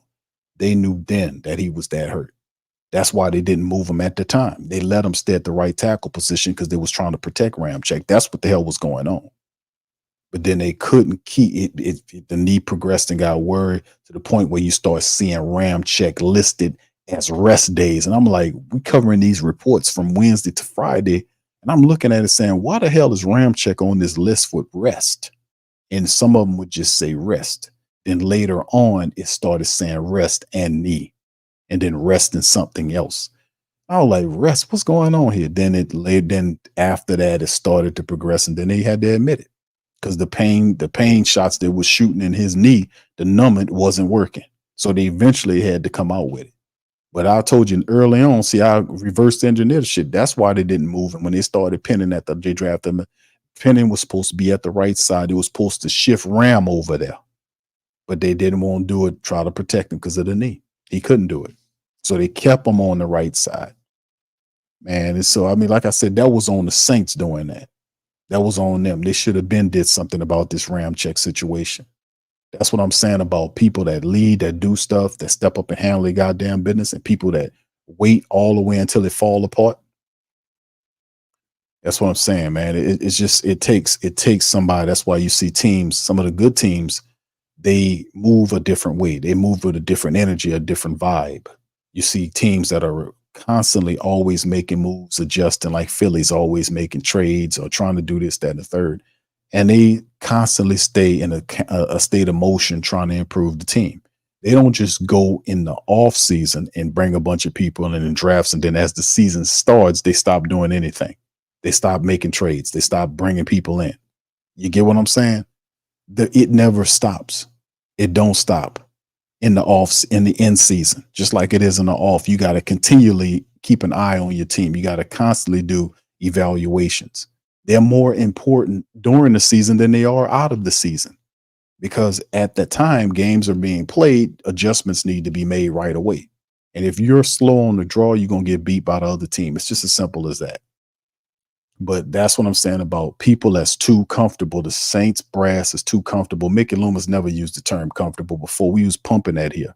Like, this dude's a fat cat. He's too comfortable. He started talking all kind of elitist. Only thing you need to do is take Mickey Loomis and set him next to Victor on the goddamn Titanic. And you can see him walking next to him. Well, how you doing here, Vic? What you got? Yeah, you got some really luxurious cheese? Yeah. That type of, it's just ridiculous, man. You start talking all the leaders, and you're not qualifying, and all this kind of nonsense and this rhetoric, trying to berate and talk down to the reporters because they're exposing the fact that they got fractures in the locker room. It's nonsense, man. That's how you know a guy needs to get the hell out of here or get a job to somebody else when you start seeing stuff like this. But this year, there is no running and hiding. There's no more running and hiding, man. You either win or that's it. Now, will they get rid of Mickey? They never get rid of Mickey Loomis, because for that to happen, it takes somebody at the top with vision to make a change and say, you know what? Thank you for your services. We're going to go in a different direction. That's never going to happen, because she is not going to do that. And Dennis Lauscher is not going to do that. They're not going to do that. They're not going to rock. These are not rock the boat people. They're not going to rock the boat. They're not going to do anything spectacular to put the team on the next level. They're going to kind of feel that slow ramp, because that's what's about to happen in 2 or 3 years. The Saints going to basically reset. We have been running away from it for a while, but eventually the Saints are going to have to reset. And I think it'll happen in the next 2 to 3 years, when all these other guys that's carrying the team, they get too old, and the Saints still don't have people to replace a Demario Davis or a Tyrann Mathieu or or Cam Jordan. I mean, isn't that a little bit amazing? I mean, we had years. You'd be so fortunate to have that. We had Drew Brees for years and didn't even have a clear backup for him. Am I lying? We go to journeyman quarterbacks and all this kind of stuff. Sean Payton did something that he never did with Denver. He drafted a rookie quarterback to be his quarterback after getting rid of Russell Wilson. He never did that. Not here. None of these guys that actually was worth a damn. All right, so anyway, that'll be enough, man. I'm going to get on out of here. I'm going to let y'all go. I appreciate you guys for being in the stream, but I think this is the truth telling year. I think we're going to actually get some wins here, man. I think we'll actually get some wins, and we'll figure out what kind of team we got very fast. It's not going to be one of them long, drawn out situations. You're going to see it real fast, because the first 5-6 games is must-win games. Anyway, I'm going to get out on that. Listen, I appreciate y'all for chiming in. Man, y'all hit the like button, hit the subscribe button, man. Y'all feel free to become a member of the show, the Patreon. All them, the links is in the description section. Merch and all that stuff is also in the description section below. If you want to help us out, just hit up the link tree. All that information is there. And look, I'm going to pop up tomorrow on the Patreon. On the Pelican Post Game Report, PPR in the morning for my Pelican people. And then I'm going to see y'all later on the Sports Coma later on in the maybe Monday or something like that. Yeah, definitely a Monday stream coming. So listen, y'all have a good night, and I'm gonna holler at y'all on the next one. Much love. Who that to you? Yeah. Boogie like Benson, I'm a who that. I'm a who that. Long as I'm living, I'm a who that. Lose or winning, I'm a who that. Sports Coma, yeah, this is where we do that. Where we do that, where we do that, where we do that, where we do that, where we do that. Boogie like Benson, I'm a who that. I'm a who that. Sports Coma, this is where we do that. Where we do that. Welcome, welcome, welcome. Somebody please better help. Running this thing like elf. I thank God every day I'm not a felt. Go to YouTube Live with Big Q and the guys. If you ain't ride or die, the bandwagon get flipped. Been marching in, that was way for the ring. I was yelling out your shade for the championship. Bucking on town, duck down. Falcons, pluck, get shut down. Panthers ain't much touchdown. The vision really belong to us now. So much hate on the Saints, you could probably tell. Ever since Bounty Gate hit the NFL, when things seem fishy, then you probably smell the crooked referees or Roger Goodell. Yeah, probably like this, and I'm a who that. Every day I'm living, I'm a who that. Lose or winning, I'm a who that. It's the Sports Coma, this is where we do that. Where we do that, where we do that, where we do that, where we do that, where we do that. Boogie like Benson, I'm a who that. It's the Sports Coma, this is where we do that. You're listening to the Sports Coma with Big Q and the guys on the PRO Media Network.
TheWhoThatDaily.com. That's right, TheWhoThatDaily.com. Your one-stop shop for everything New Orleans Saints, New Orleans Pelicans, LSU Tigers, even the top flight boxing news. So if you're a Who That and you're looking for a place to stay up on your team, TheWhoThatDaily.com is your site. TheWhoThatDaily.com for the sport Who That in all of us. That's right, the Pro Shop is the platform store where you can go and buy all the latest merch to support the platform. Available at the Pro Shops, we have dozens of hundreds of products available for you and your family. Unisex tees for men and women, hoodies and sweatshirts, tank tops, kids and baby items, long sleeve tees, mugs, pillows, wall art, bath bedding, face masks, phone cases, stickers, bags, fanny packs, socks, hats, and many other items. Please feel free to check out the Pro Shops. The link is in the description section below. Remember, it helps the platform continue to grow. Check out the Pro Shop and Who That Too.